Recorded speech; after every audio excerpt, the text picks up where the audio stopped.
The moment they dragged her from the wagon, Mei Lin knew she was going to die. Not from sickness, not from the cold, but from the ugliness that lives in frightened people's hearts. This is the story of a woman abandoned in the mountains, left for dead by those who called it mercy. But survival has a way of proving cowards wrong. If you stay until the end, you'll see how the weakest person in the wilderness became the strongest. Drop a comment with your city below. I want to see how far this story travels. Now, let me take you back to where it all started. The wagon lurched through another frozen rut, and Mei Lin's needle slipped, pricking her thumb. She didn't flinch, just pressed the wound against her apron and kept stitching Mrs. Patterson's torn coat sleeve. Around her, the canvas walls of the covered wagon shuddered against wind that howled like something alive and angry. "You're too good to us," Mrs. Patterson said, though her smile didn't quite reach her eyes anymore. It hadn't for 3 days now, not since little Samuel got sick. Mei Lin tied off the thread. "Is kindness." "It is. It surely is." Mrs. Patterson took the coat, fingers trembling. "I just hope... well, I hope the others see it that way." The words hung there, cold as the air seeping through every gap in the wagon cover. Mei Lin had learned not to ask what people meant when they trailed off like that. In the 5 months since she'd joined this wagon train heading west from Independence, she'd become fluent in the language of unfinished sentences and sideways glances. Outside, someone was shouting. Not unusual. 18 families crammed into a slow-moving line of wagons bred short tempers. But this voice carried something different, fear wrapped in anger, which was always worse. "She brought it!" The words cut through canvas and wind. "That Chinese woman. She brought the sickness." Mrs. Patterson's face went pale. Mei Lin set down her sewing kit with hands that wanted to shake but wouldn't. "I should go." "No, you stay right." But Mei Lin was already moving toward the back of the wagon. She'd learned this too. When accusations started flying, being present only gave them a target. Being absent sometimes let cooler heads prevail. Sometimes. She dropped down into ankle-deep snow and nearly collided with Thomas Reed, whose wagon rolled 3 back from the Pattersons.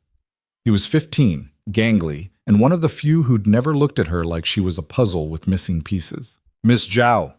He grabbed her elbow. "Don't go up there. My pa's with them, and he's got sense. But Caleb Rhodes is working everyone into a state."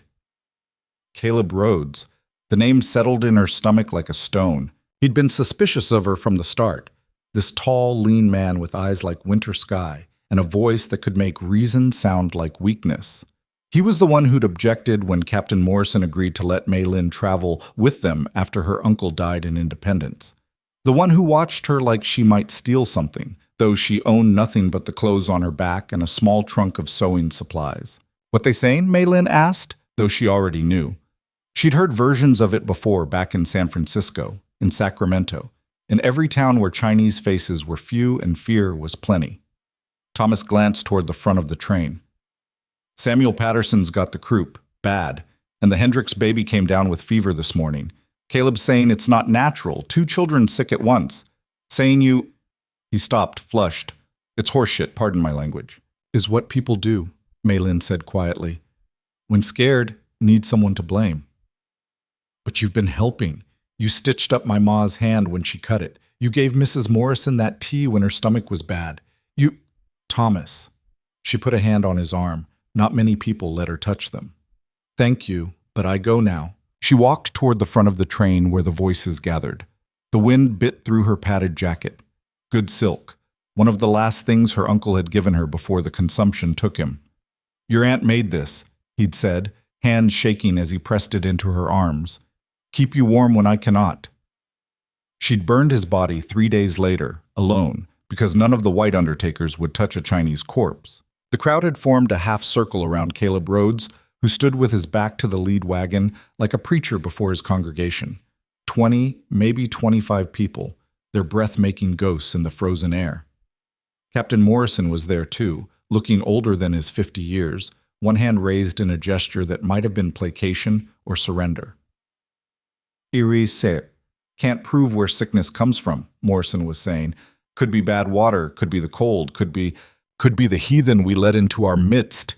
Caleb's voice cracked like a whip. 2 children, Captain. 2. And how many more before you admit we made a mistake? She's done nothing but help since she joined us, Morrison said, but his voice lacked conviction. Mei Lin stopped at the edge of the circle. Several people noticed her, and a ripple went through the crowd. Shifts in posture, exchanged glances, someone's hand moving to rest on a holstered pistol. Caleb saw her, and something like triumph flashed across his face. Speak of the devil. I am not devil, Mei Lin said clearly. Am person. Same as you. Same, Caleb laughed, but there was no humor in it. You practice heathen medicine with your strange teas and powders. You speak words we don't understand. You eat food that smells like... My food hurt no one. She kept her voice level, though anger was building behind her breastbone like steam in a kettle. My tea helped Mrs. Morrison. My medicine helped Mr. Chen's horse when leg was hurt. Your medicine. Caleb took a step toward her. Your foreign poison, more like. How do we know what you put in those teas? How do we know you're not... Enough. Morrison's voice finally found some spine. Caleb, that's enough. Mei Lin has done nothing to warrant this. Then explain the children. I explain nothing, Mei Lin said. Children get sick. Is winter, is cold. I not make weather, not make sickness. I try to help is all. A woman in the crowd spoke up. Mrs. Hendricks, whose baby had the fever. Her voice shook. But why now? We've been traveling 5 months and no one got sick till you started making your teas for people. Made tea 2 months ago, Mei Lin said. No one sick then. Maybe it takes time, someone else muttered. Poison that works slow. The logic was so backward, it would have been funny if it wasn't so dangerous. But fear didn't follow logic. Fear followed feeling, and right now these people felt scared and helpless, watching their children suffer in the middle of nowhere with weeks still to travel before they reached anything resembling civilization. Listen to yourselves, Thomas's father, James Reed, pushed forward. You're talking about poison with no evidence. Sickness happens. It's happening to my boy too. Or, did you forget young Peter's been coughing for 2 days? Peter's 16, Caleb shot back. Strong. He'll weather it. But these babies... He let the sentence hang, heavy with implication. Mei Lin watched Morrison's face, saw the exact moment the captain made his decision. It was there in the way his shoulders sagged, the way his eyes slid away from hers. Perhaps, Morrison said slowly, it would be best if Mei Lin kept to herself for a while, just until the children recover. To ease minds. To ease minds? James Reed stared at him. John, you can't be serious. I'm serious about keeping this train together, Morrison said. We're still 3 weeks from Denver, assuming the weather holds. I can't have people at each other's throats. So you'll throw her to the wolves instead? I'm not throwing anyone anywhere. I'm asking for caution. Temporary caution. How temporary? Mei Lin asked. Her voice came out smaller than she wanted. Morrison still wouldn't meet her eyes. Until we know the children are well. And if more get sick while she's away from them? James demanded. What then? Will that prove she's innocent, or will you come up with some other reason to blame her? One step at a time, James, Caleb smiled. It was the smile of a man who'd won something. Temporary separation, that's reasonable. But she needs to be far enough away that she's not breathing the same air as our children, not touching the same water. She can stay at the back of the train, Morrison said. Not far enough. Then where do you suggest? Caleb looked at Mei Lin like he was measuring her for a coffin. Out there. He pointed toward the tree line where pine and aspen stood dark against snow. Let her make her own camp, away from decent folk. The crowd murmured. Some approved. Others looked uncomfortable but said nothing. That's exile, James said flatly. That's safety, Caleb countered. Morrison rubbed his face with both hands. He looked exhausted. Mei Lin, do you have supplies for camping? She almost laughed. Almost. Have bedroll, some food. That'll do for a few days. Just stay within sight of the train. We'll reassess when the children improve. When, he said. Not if. She noticed that. And if I say no? The words came out before she could stop them. The silence that followed was heavy as wet snow. Caleb's hand drifted to his pistol, not pulling it, just letting his fingers rest on the grip.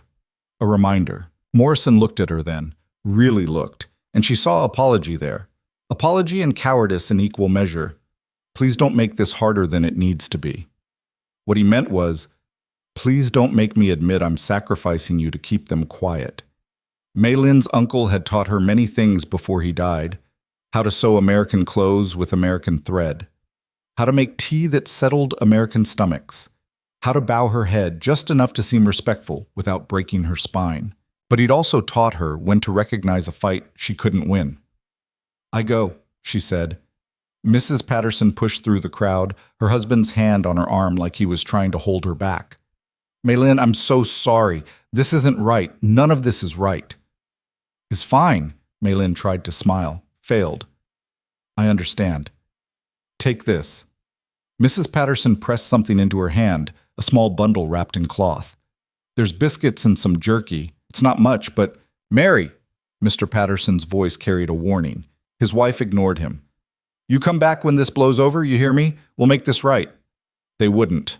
Mei Lin knew that. Once accusations stuck, they didn't unstick, no matter what evidence appeared later. But she nodded anyway. "Thank you."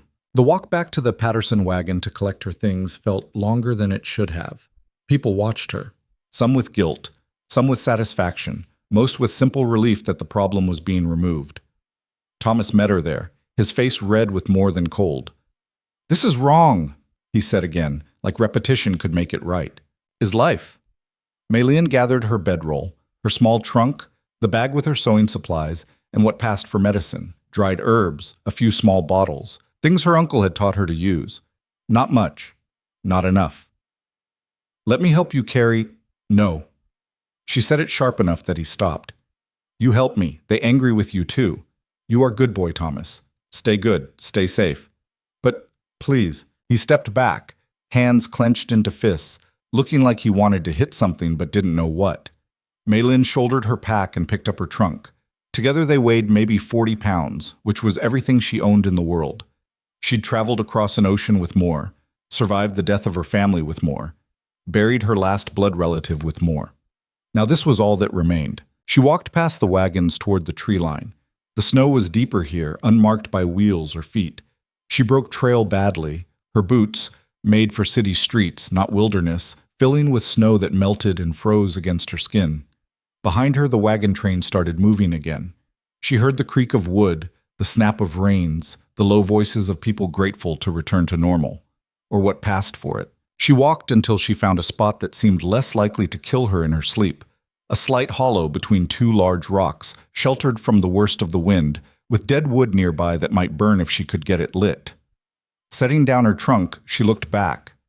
The wagon train was visible, maybe a quarter-mile away, close enough to see if she squinted but far enough that the distance felt like a chasm. Captain Morrison had said to stay within sight. Caleb Rhodes had wanted her out of sight. This was the compromise that would satisfy no one and endanger only her.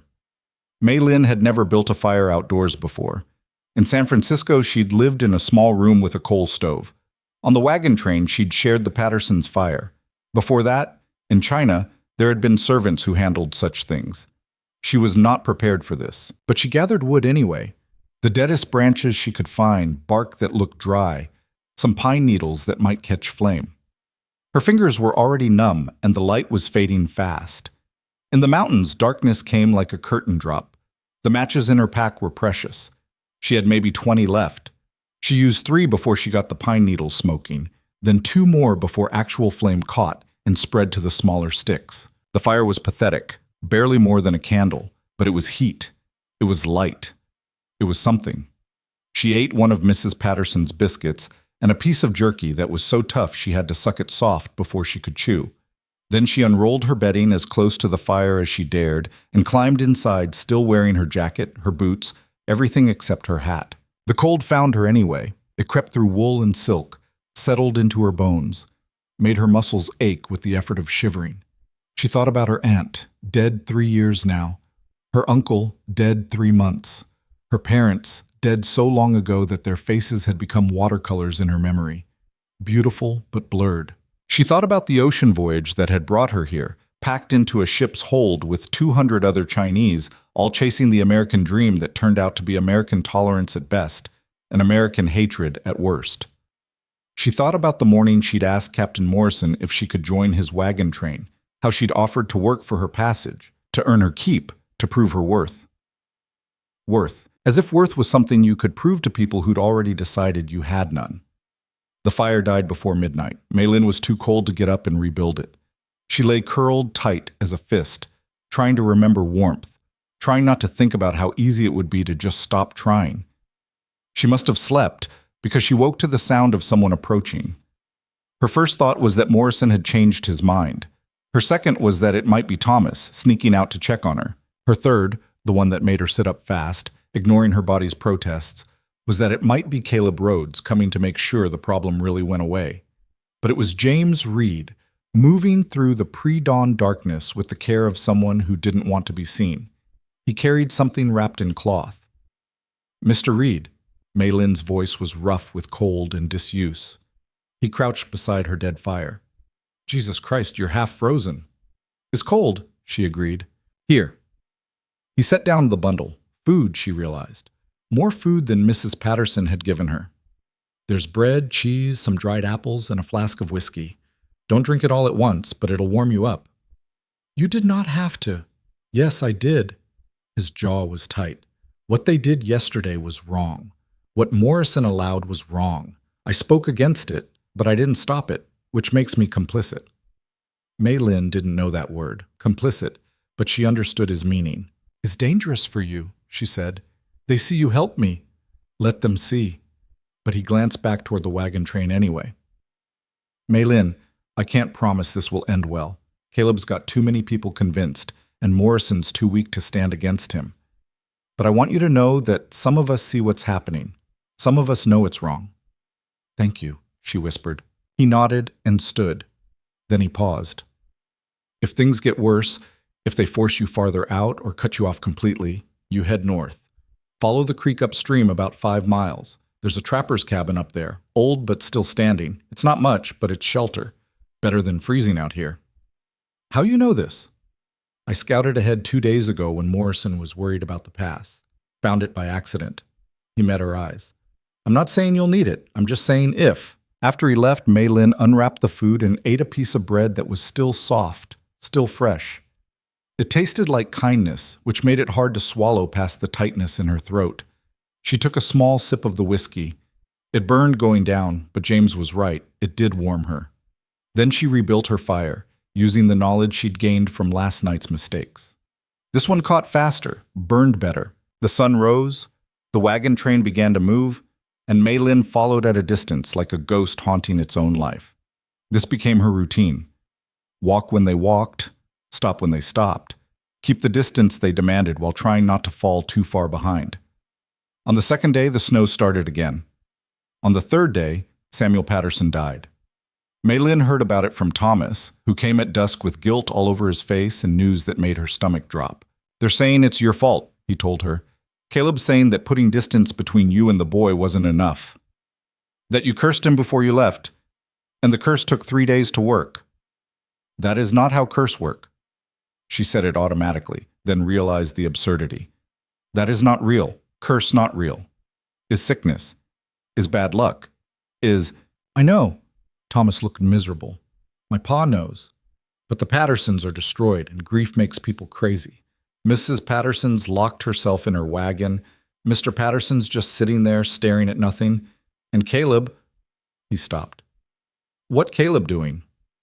"He's calling for a vote, tonight, on whether you should be allowed to follow the train at all, or if they should make you leave completely." The whiskey in her stomach turned to ice. "Leave? Leave to where? He's saying you should go back east or south to another trail, or just away, anywhere that's not with us. Alone. In the mountains. In winter." It was a death sentence dressed in democratic process. "Thomas, you should go," Mei Lin said quietly, "before someone see you here. I'm not leaving you to— You are a good person, but you are still boy, and this is not your fight. Please, go back. Be safe." He looked like he wanted to argue.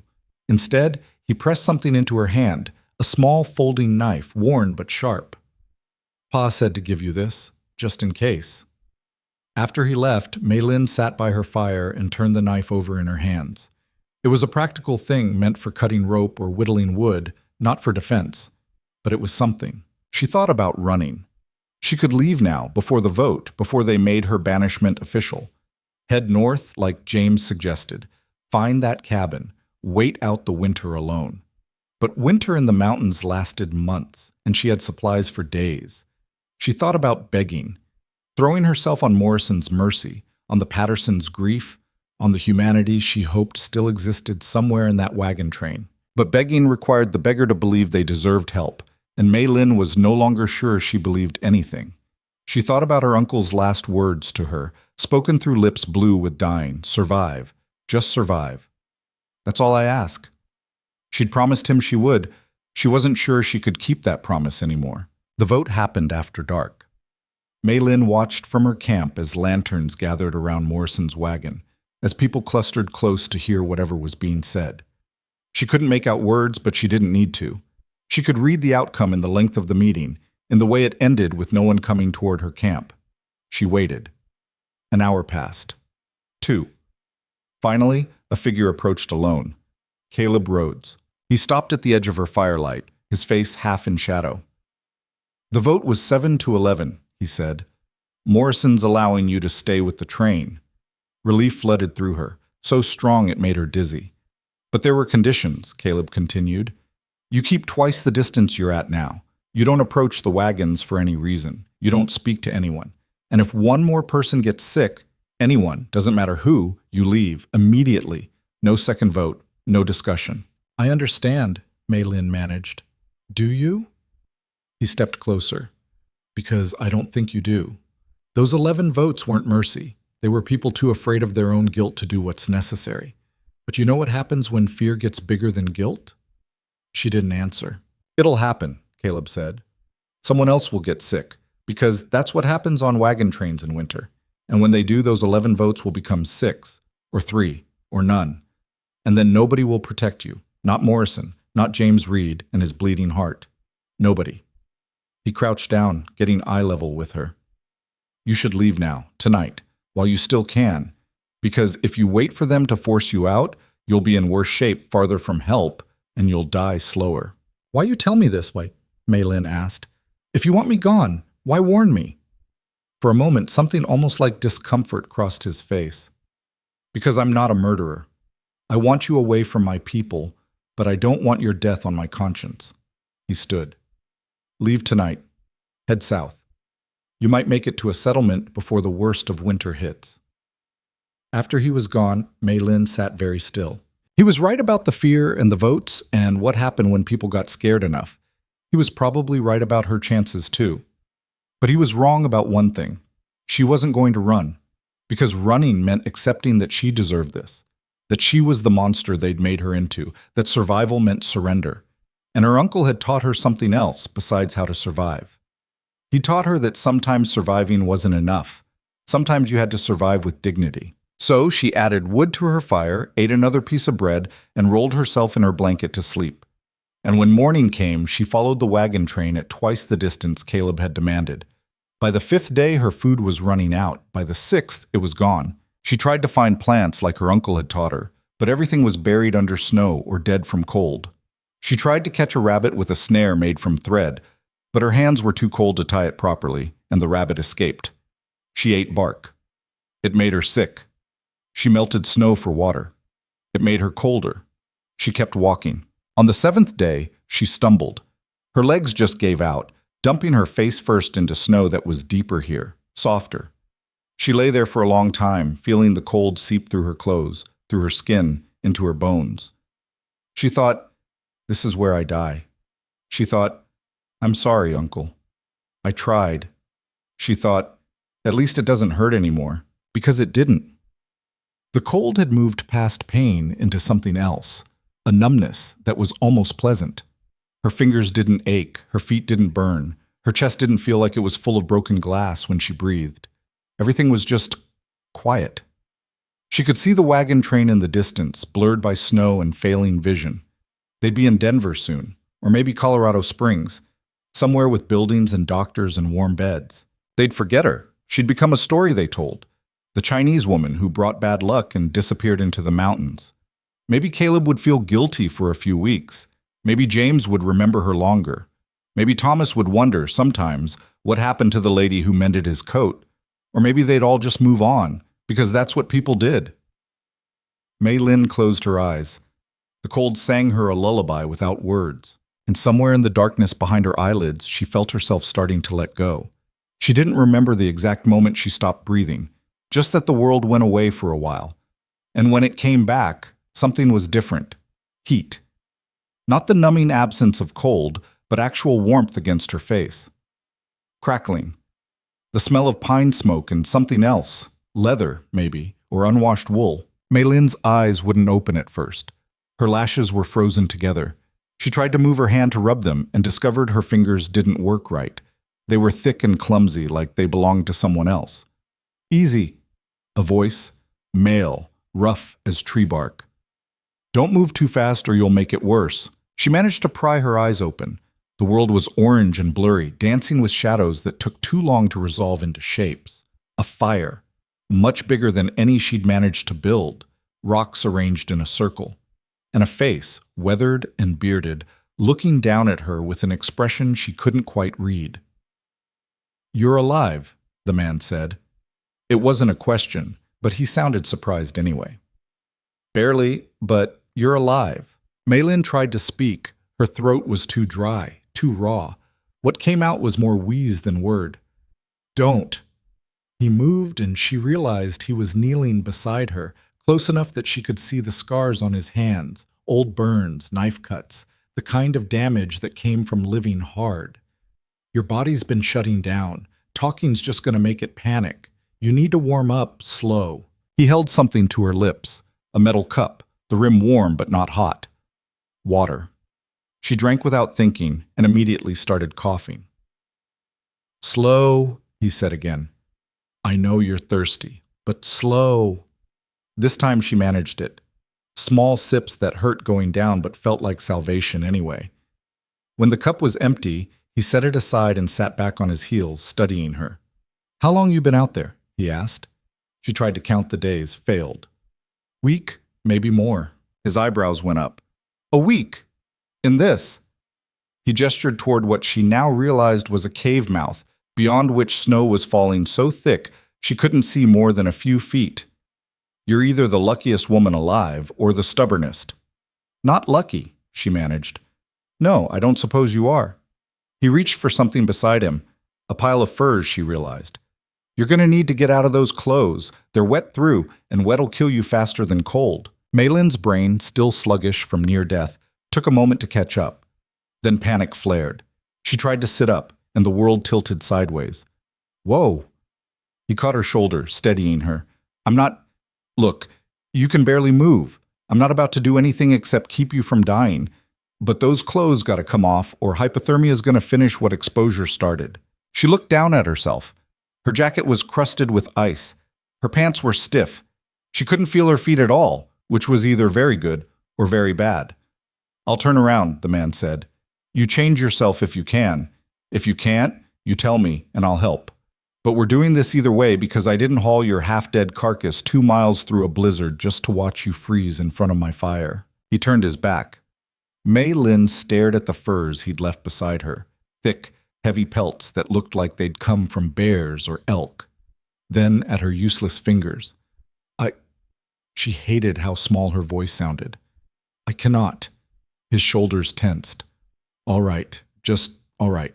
He turned back around and helped her sit up, moving with a competence that suggested he'd done this before. His hands were gentle but impersonal, the way you'd handle an injured animal. He peeled off her frozen jacket, then the layers beneath it, the vest, the blouse, the undershirt. When he got to her bindings, the cloth she wrapped around her chest because American clothes fit wrong without it, he paused. "This too?" She nodded, beyond shame, beyond modesty, beyond anything except the desperate need to be warm.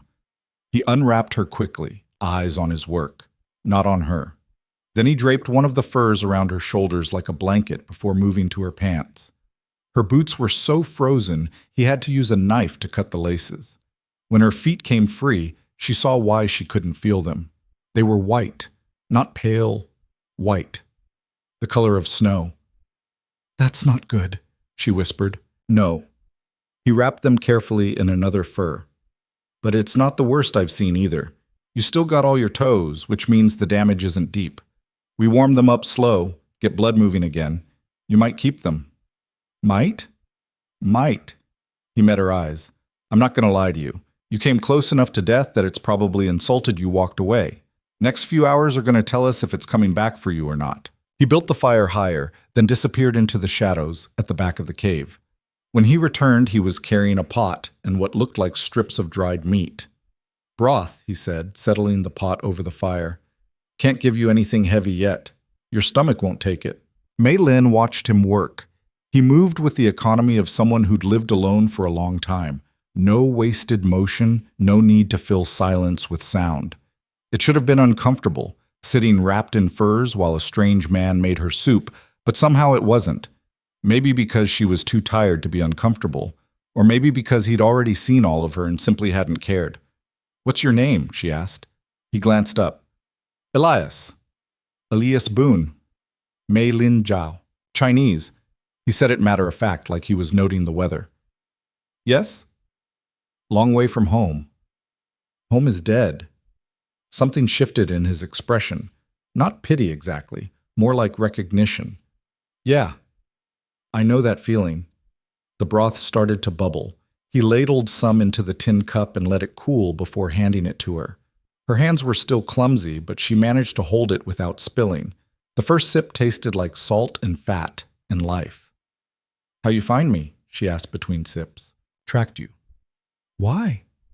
He was quiet for a moment, staring into the fire. Saw your camps the last couple days, the fires, the tracks. Saw you were following that wagon train but keeping distance. Didn't make sense, you running from them or with them. Then today I saw you fall and not get up. He shrugged. Figured I'd check. You could have left me. Could have. He picked up a stick and poked at the fire. Didn't seem right, though. Woman dying alone in the snow. He glanced at her. What'd you do to make them leave you out there? Mei Lin almost laughed. It came out more like a cough. I was Chinese and scared people need someone to blame. They blamed you for what? Sickness. Children getting sick. They thought... She trailed off, remembering Caleb's face, Mrs. Patterson's apology, the vote that had decided her fate by 4 votes. They thought I was bad luck. Bad luck? Elias shook his head. People are goddamn idiots. Yes. They sat in silence while she finished the broth. Outside, the wind picked up, howling like something alive. The cave muffled it, but didn't silence it completely. Mei Lin could hear the storm's rage, could imagine the cold out there, the darkness, the death she'd been so close to embracing. Thank you, she said quietly, for not leaving me. Elias didn't look at her. Don't thank me yet, we're not out of this. Out of what? The storm? The storm. Your feet. The fact that you got no supplies and winter's just getting started. He finally met her eyes. I pulled you back from the edge, but that doesn't mean you're safe. Just means you got a chance. Chance is more than I had. Maybe. He stood and moved to the back of the cave again. When he returned, he was carrying what looked like a bundle of clothes. Rough wool pants, a thick flannel shirt, wool socks. These were my brother's. He was smaller than me, so they might fit you better than my stuff. They're clean enough. Mei Lin took them. The fabric was worn but intact. No holes she could see. Your brother, he is dead. 5 years now. Elias's voice was flat. Got caught in an avalanche up on the North Ridge. Found his body when the snow melted that spring. I am sorry. So am I. He turned away. Get dressed. I'm going to check the entrance, make sure the snow's not piling too high.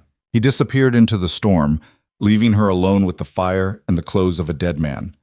Mei Lin dressed slowly, her fingers still clumsy but getting better. The pants were too long, so she rolled them up. The shirt hung loose on her frame, but it was warm. The socks felt like luxury. When Elias came back, he was covered in snow and swearing under his breath. Coming down hard, he said, shaking off like a dog.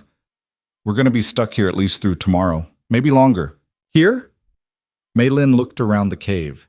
It was bigger than she'd first thought, the ceiling high enough that Elias could stand upright in most places. The back disappeared into shadows that the firelight didn't quite reach. You live here? When I'm up this way. Got a cabin about 3 miles south, but I was checking trap lines when I saw you. He shrugged out of his coat. a heavy bearskin thing that looked like it weighed 20 pounds. Cave's not much, but it's dry and the wind can't get in. We'll make do. We? He glanced at her. You got somewhere else to be? She didn't. That was the problem. She had nowhere to be, no one waiting for her, nothing except the clothes on her back and a death sentence if she went back out into that storm. No, she said quietly. I have nothing. Then you're here till the weather breaks. After that, he trailed off like he hadn't thought that far ahead. Or maybe he had and didn't like the conclusion he'd reached. Mei Lin pulled the furs tighter around herself. After that, I will go. I will not be burdened. Didn't say you were. But I am. I am stranger you saved. You do not owe me more than life. Elias studied her for a long moment, his face unreadable in the firelight. You always this formal when you talk? The question surprised her. English is not first language. Sometimes I speak wrong. You speak fine, just different. He settled down across from her, legs crossed, perfectly comfortable on the hard stone floor. How long you been in America? 3 years. First in San Francisco, then Sacramento. Then, she gestured vaguely, then following Uncle West until he died, then following Wagon Train until they left me. Rough 3 years, yes. You got any people? Anyone waiting for you somewhere? She shook her head. All dead, parents, aunt, uncle, cousins, all gone. Sickness? Different things. Sickness, accident, violence. She stared into the fire. My father said America was land of opportunity. He did not say opportunity came with price. It always does. Elias's voice was rough. Came out here myself 15 years ago, thinking I'd make my fortune in gold or furs or some damn thing. Lost my brother, lost my partner, lost just about everything except my skill with a rifle and a trap. He smiled, but there was no humor in it. So yeah, opportunity. Hell of a price. Outside, something cracked. A tree branch breaking under snow weight, maybe. Or just the sound of winter asserting itself. Mei Lin flinched. You're safe here, Elias said. Cave's solid, been using it for years. Safe from storm. Not safe from... She paused, trying to find words. What happens when storm ends? We figure that out when we get there. But nothing. His voice was firm but not unkind. You almost died today. You're still not out of danger, so right now all we're doing is getting through tonight. Tomorrow, we'll worry about tomorrow. It was practical. It was simple. It was the first thing anyone had said to her in days that didn't feel like a lie. Mei Lin nodded. Okay. Tonight first. Tonight first, he agreed. Now, let me see those feet. She hesitated, then extended her legs. He unwrapped the furs carefully, revealing her toes, which had gone from white to red and were starting to throb with a pain that made her suck in her breath. There we go, Elias murmured. That's the feeling coming back.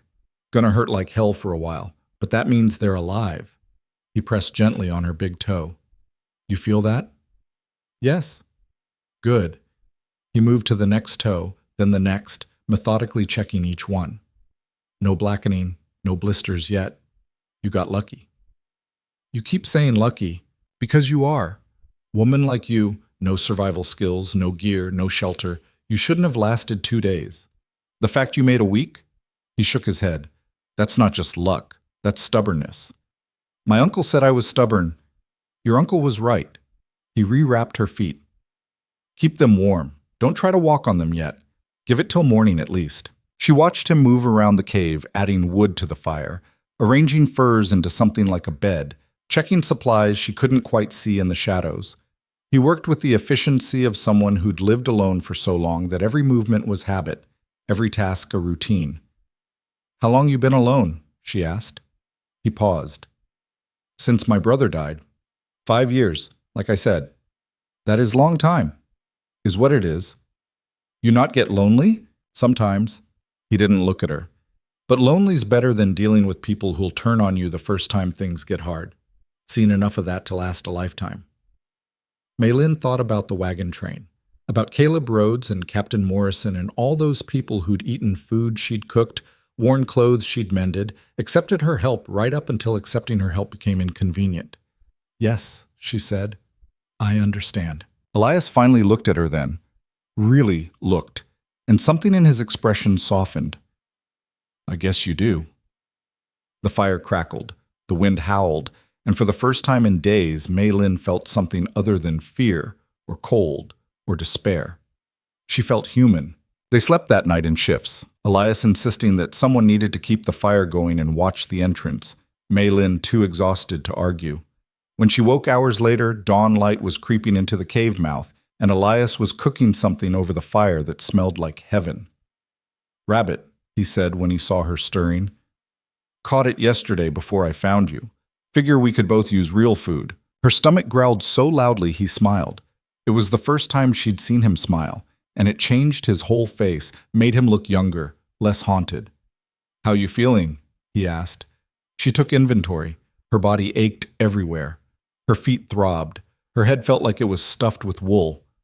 But she was warm and alive and not alone. "Better," she said. "Better's relative." He turned the rabbit on its spit.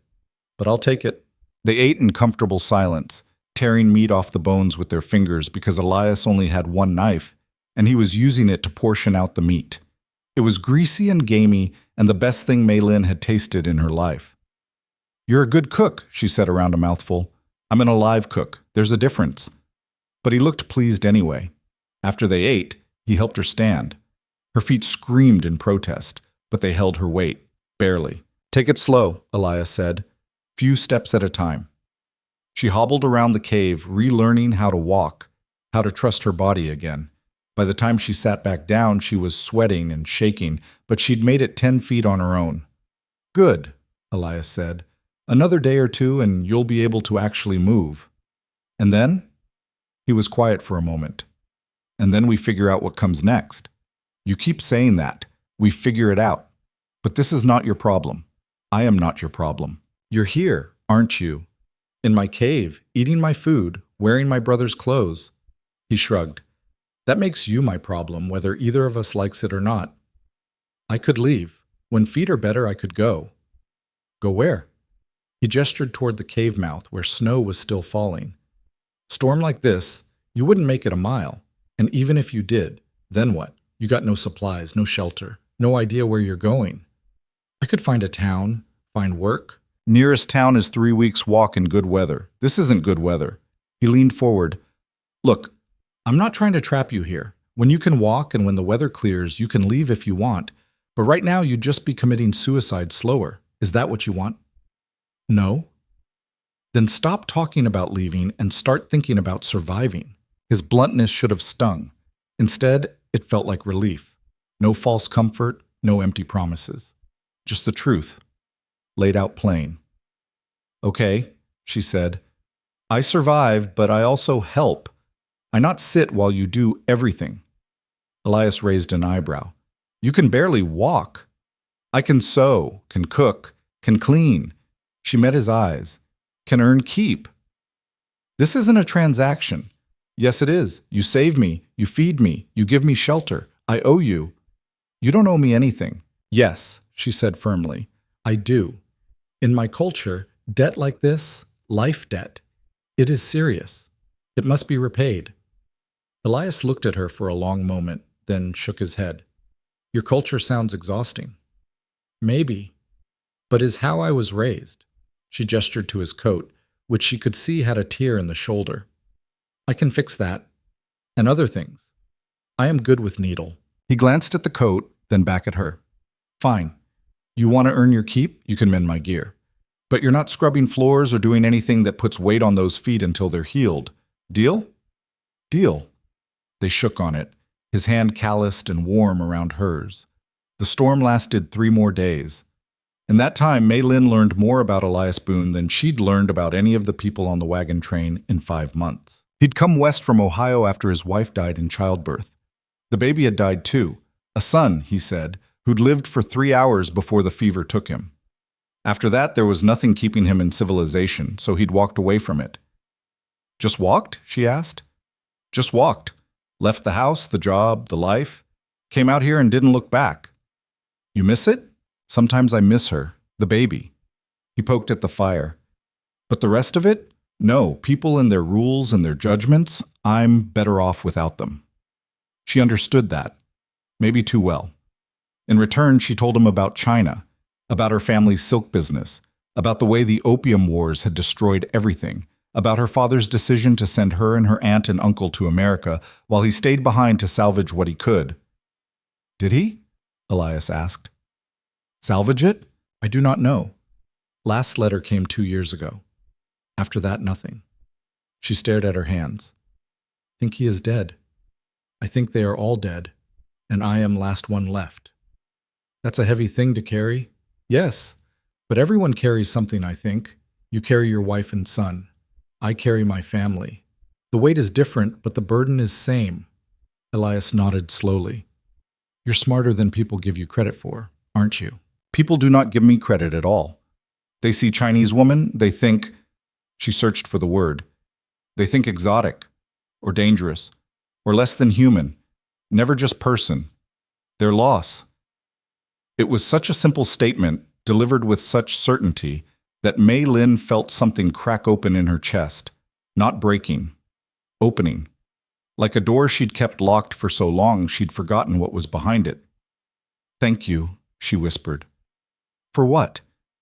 "For seeing me as person." Elias looked uncomfortable, the way men did when faced with emotion they didn't know how to handle. "Well, you are a person. Seems pretty obvious to me." On the 4th day, the storm finally broke. Mei Lin woke to silence, the absence of wind so complete it felt like the world had stopped breathing. She sat up, joints protesting, and saw Elias already awake, staring out the cave mouth at a landscape transformed. Snow everywhere. Not falling now, but fallen. 3 feet deep at least, turning the world into something unfamiliar and beautiful and deadly. "We're snowed in," he said without turning around. "Can't get to my cabin till this melts some." "How long?" "Week, maybe 2 if it stays cold." He finally looked at her. "You all right with that?" She thought about the cave, about the fire, and the furs, and the strange comfort of Elias's presence, about being somewhere she was wanted, even if only because leaving was impossible. "I am all right," she said. And she was. The week turned into 2, then 3. The snow didn't melt so much as settle, compacting into something dense and treacherous. Elias checked the route to his cabin every few days, coming back each time with the same report. Impassable. "Another storm's coming," he said one afternoon, returning from a scout with ice crusted in his beard. "Can smell it in the air. We're stuck here at least another week." Mei Lin looked up from the shirt she was mending, his shirt torn at the elbow from catching on something sharp. "You say that like it bothers you." "Doesn't it bother you, being trapped in a cave with a stranger?" She considered the question. A month ago, the answer would have been yes. Now, with her needle moving through fabric in the firelight while Elias cleaned his rifle across from her, the word that came to mind was different. "No," she said, "not trapped. Just here." Something shifted in his expression. He didn't smile, but the tension in his shoulders eased. "Yeah, just here." They'd fallen into a rhythm without meaning to. Elias hunted and trapped when the weather allowed. Mei Lin cooked what he brought back, mended his clothes, kept the fire going when he was gone. They talked sometimes, about nothing important, about everything. Other times they sat in silence that wasn't uncomfortable, just shared. It was the closest thing to peace Mei Lin had felt since before her uncle died. But peace, she was learning, was fragile.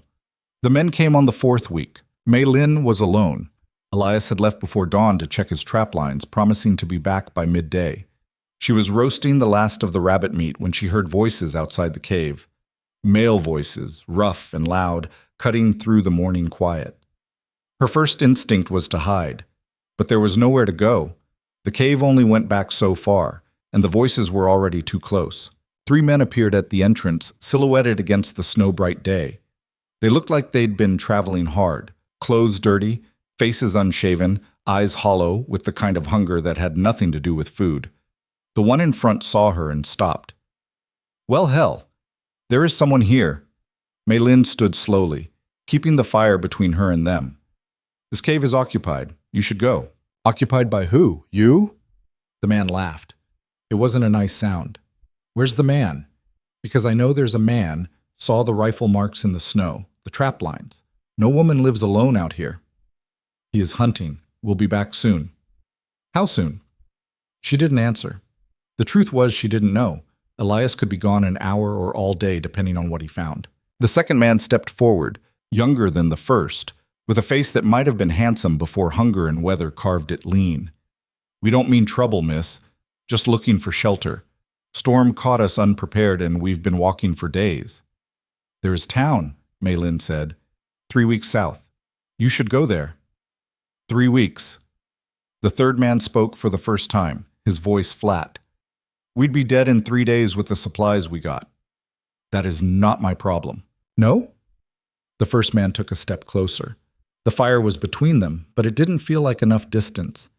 See, I think it kind of is, because you got shelter here, got food, I can smell it, got warmth, and we got nothing except what we're carrying.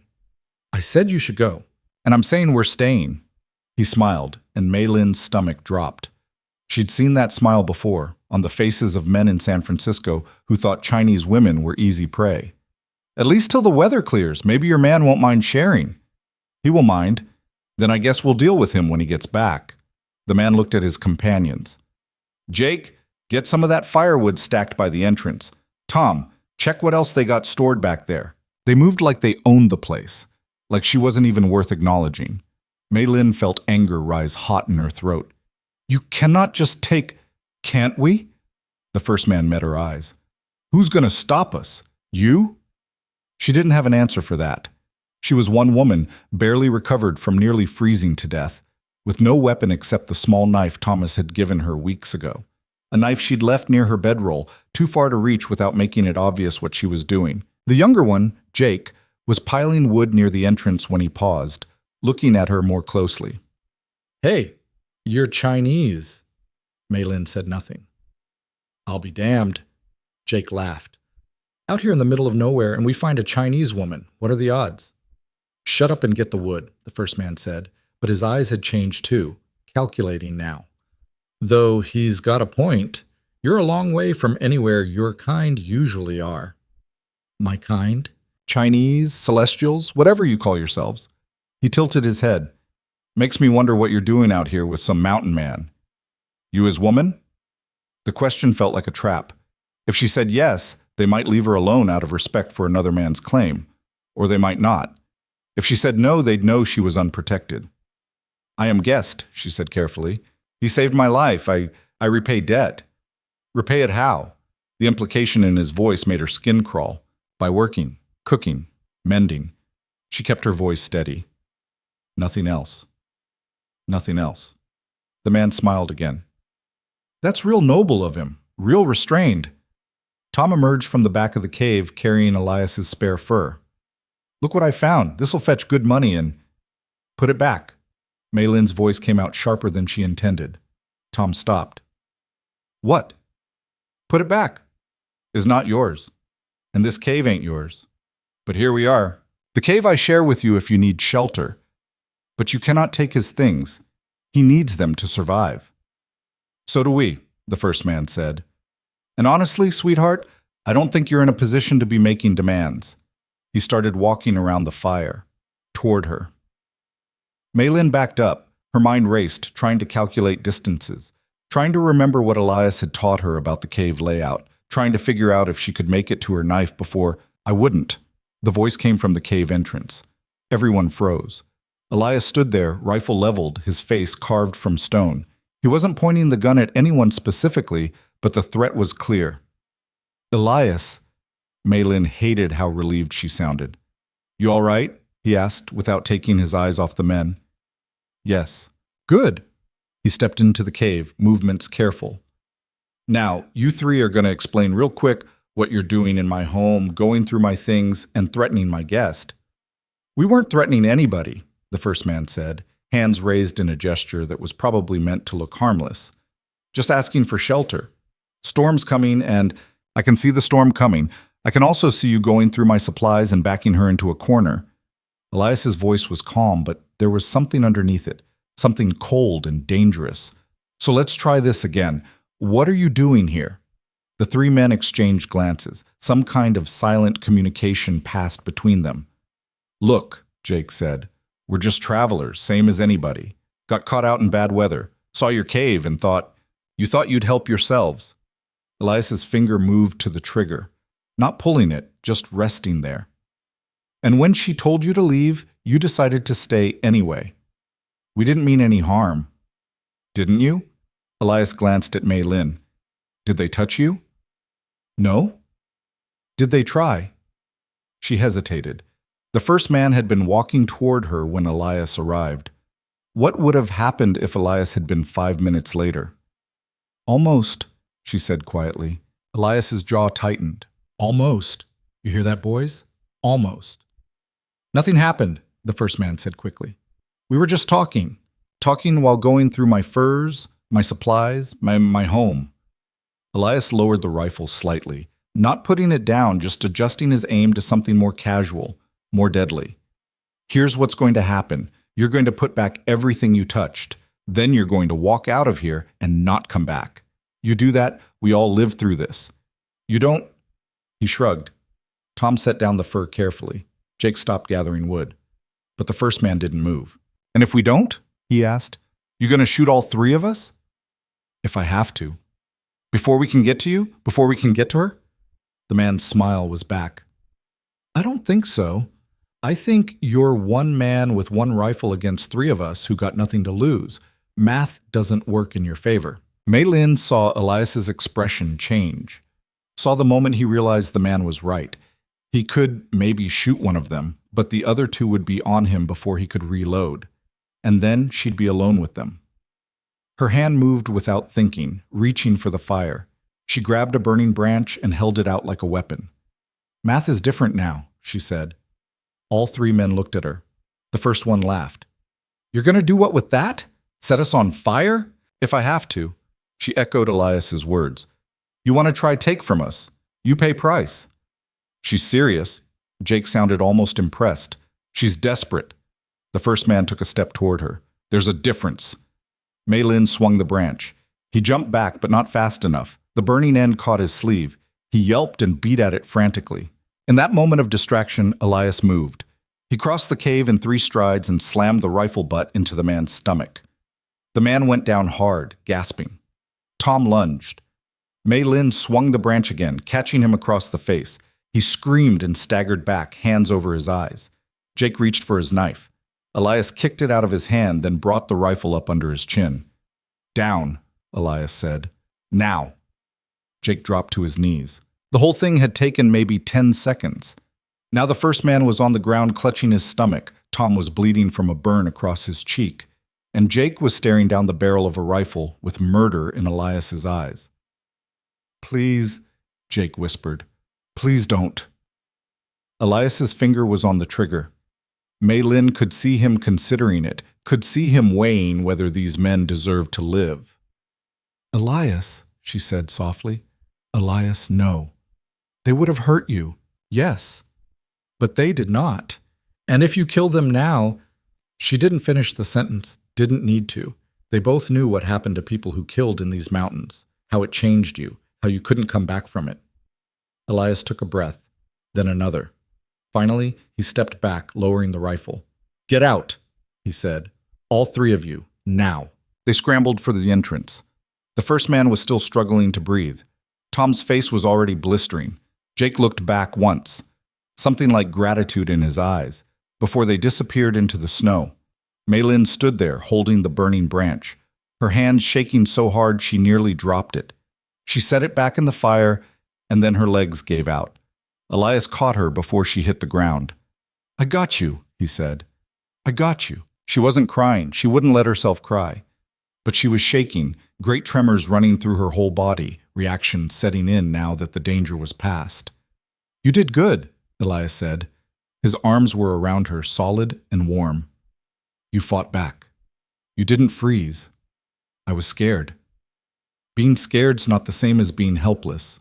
You were scared, and you fought anyway. He pulled back to look at her. That's brave. I do not feel brave. No one ever does. He helped her sit down by the fire, then went to the cave entrance and looked out. They're gone. Headed south, looks like. They will die out there.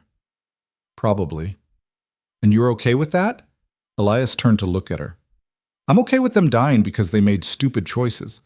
I'm not okay with me being the one to kill them when I didn't have to. There's a difference. Mei Lin thought about the wagon train, about Caleb Rhodes, and the others who'd left her to die. They hadn't killed her directly, just created conditions where death was inevitable and then walked away. Did that make them less guilty? You are a good man, she said quietly. I'm a man who didn't want murder on his conscience. Elias sat down across from her. Don't make me into something I'm not. I see what I see. He looked uncomfortable. You see what you want to see. No. I see man who saved me, who gave me shelter, who could have killed those men and chose not to. She met his eyes. You think that is common? You think most people make that choice? Most people never have to make it. But when they do, they choose wrong. You chose right. Elias was quiet for a long moment. Then he said, You swung that branch without hesitating. Where'd that come from? I do not know. I saw them hurting you, and I could not. She stopped, realizing what she'd almost said. Couldn't what? Could not let them. Could not watch you get hurt because of me. I wasn't going to get hurt because of you.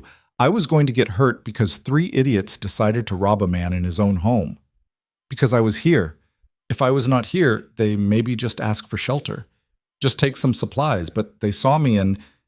She trailed off. And they saw an opportunity. Elias's voice went hard. They saw a woman alone and thought they could take what they wanted. That's not on you. That's on them being pieces of shit.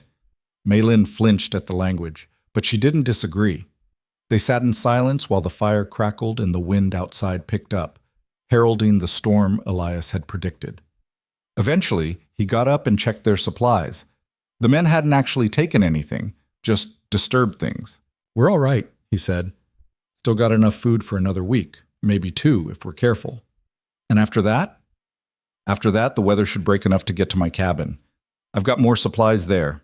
He paused. You'll be safer there. The cabin's easier to defend, and it's off the main trails. Less chance of running into more travelers. You think more will come? Not till spring, probably, but yeah, eventually. He settled back down. Trappers, prospectors, maybe some late-season hunters. Most of them are decent enough, but after today, he shook his head. I don't want to take chances. I am sorry for bringing danger. You didn't bring anything. Danger was always here. You're just the excuse some men use to show their true colors. He looked at her. What happened today? That's not your fault. You understand me? She wanted to believe him. Part of her did. But another part, the part shaped by 3 years in America, by loss after loss, by people who blamed her for existing, that part whispered that everywhere she went, trouble followed. As if reading her mind, Elias said, Stop it. Stop what? Whatever you're thinking that's making you look like that, like you're poison or curse or some other nonsense. He leaned forward. You're a woman who got dealt a shit hand and is doing her best to survive. That's all.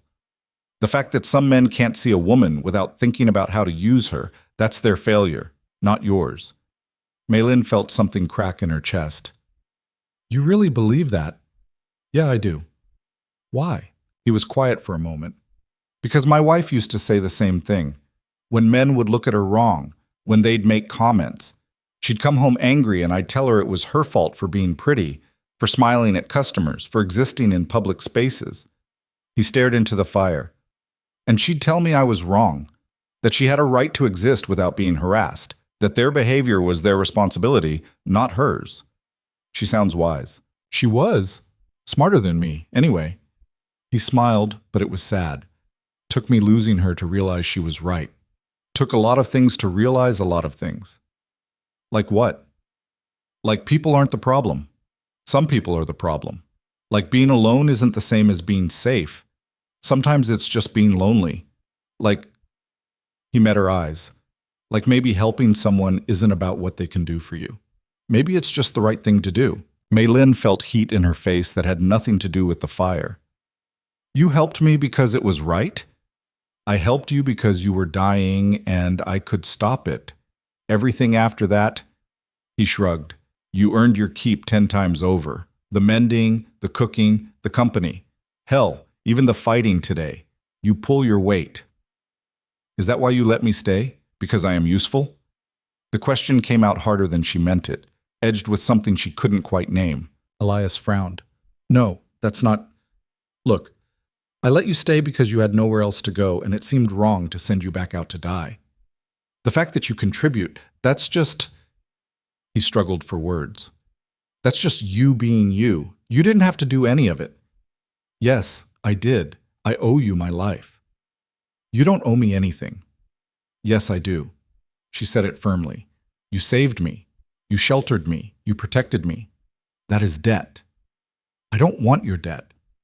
Then what do you want? The question hung in the air between them. Outside, the wind howled louder. Inside, the fire popped and sparked.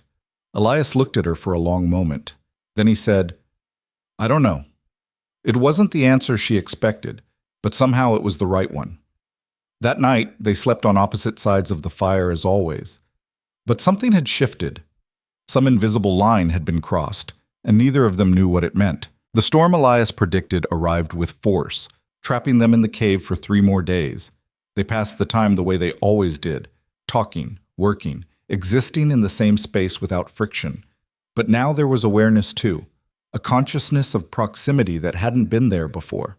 Mei Lin noticed the way Elias's hands moved when he cleaned his rifle, the small scar above his left eyebrow, the way he stared into the fire when he thought she wasn't looking. And she knew, somehow, that he was noticing things about her too. On the 4th day, the storm broke. Elias went out to scout the route and came back with good news. We can make it to the cabin, he said. Snow's settled enough. We leave tomorrow at first light. We should be there by evening. Okay. He paused, like he was waiting for her to say something else. When she didn't, he nodded and went to check their supplies. That night, neither of them slept well. Mei Lin lay awake listening to Elias shift restlessly across the fire, wondering what was waiting for them in the cabin, wondering if this strange peace they'd found could survive outside the cave, wondering if she wanted it to. Morning came too fast. They packed in silence, Elias taking his rifle and furs, Mei Lin gathering the few things that were hers, the small trunk, the clothes, the knife Thomas had given her, which had survived in her pocket all this time. When everything was ready, Elias looked around the cave one last time. Ready? No, Mei Lin thought, but she nodded anyway. They walked single file through the snow, Elias breaking trail, Mei Lin following in his footsteps. The journey was hard, harder than she'd expected, her body still not fully recovered. But she kept moving, kept putting one foot in front of the other, because stopping meant going back, and there was nothing back there except ghosts. The cabin appeared just as dusk was falling, a small structure built into the side of a hill, barely visible until you were right on top of it. Elias opened the door and gestured her inside. It was bigger than the cave, but not by much. One room with a stone fireplace, a rough-hewn table, a bed in the corner piled with furs. Shelves along one wall held supplies, flour, salt, coffee, things they'd been without in the cave. A single window looked out over a valley that probably would have been beautiful if it wasn't buried in snow. Home, Elias said. There was something in his voice she couldn't quite read. Such as it is. Mei Lin set down her trunk and looked around. It was sparse, rough. Nothing like the house she'd grown up in, or even the room she'd rented in San Francisco. But it was warm. And it was safe, and the man standing in the doorway had proven he'd defend it. Is good, she said. Elias smiled, a real smile this time, not sad or bitter. Yeah, it is. He started building a fire. Mei Lin unpacked, moving around the small space with careful steps, learning the geography of this place that might become home. Might. The word scared her as much as it thrilled her. The first week in this cabin passed in careful adjustment. They circled each other like animals learning to share territory, polite, cautious, hyper-aware of boundaries that hadn't existed in the cave. There, survival had erased propriety. Here, with walls and a door and the illusion of normalcy, they had to figure out how 2 people lived together when one was a man and one was a woman, and neither had asked for this arrangement. Mei Lin claimed the corner near the fireplace for her bedroll. Elias kept the bed. I built it, I'm using it, but offered to switch so many times she finally snapped at him to stop asking. The table became neutral ground where they ate meals in silence that felt heavier than it should. On the 8th day, Elias came back from checking his trap lines with a rabbit and a scowl. Something wrong? Mei Lin asked, looking up from the shirt she was mending. Tracks, he said, skinning the rabbit with quick, angry movements. Human tracks near the northern trap line. Fresh. Maybe a day old. Her stomach tightened. You think those men came back?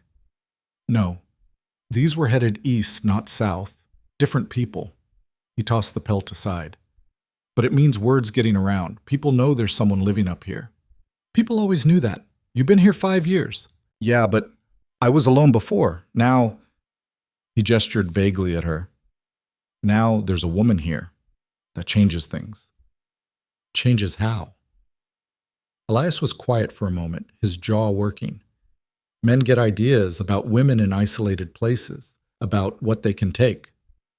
The memory of those 3 men in the cave rose sharp and clear, the way they'd looked at her, the way the first one had walked toward her with that smile. I can leave, Mei Lin said quietly. When spring comes, find town, find work. You not have to... That's not what I'm saying. Elias set down his knife and looked at her. I'm saying we need to be prepared in case more show up. Prepared how? I teach you to shoot. She blinked. Shoot what? The rifle, my spare pistol. Hell, I'll teach you to throw a knife if you want, but you need to know how to defend yourself if I'm not here. His expression was grim. What happened in the cave? You got lucky. That branch worked because they weren't expecting it. Next time you might not be that lucky. You think there will be next time? I think winter makes people desperate, and desperate people do stupid things. He stood. Come on, still got a few hours of daylight left. He led her outside to a clearing behind the cabin where the snow had been trampled down from his own practice. He set up targets, chunks of wood balanced on rocks, a piece of bark with charcoal circles drawn on it. Ever held a gun before? He asked. No. All right, first rule. Never point it at anything you don't want to kill. Second rule? Assume it's always loaded, even when you know it's not. Third rule. He demonstrated the stance, the grip, the way to brace for the kick.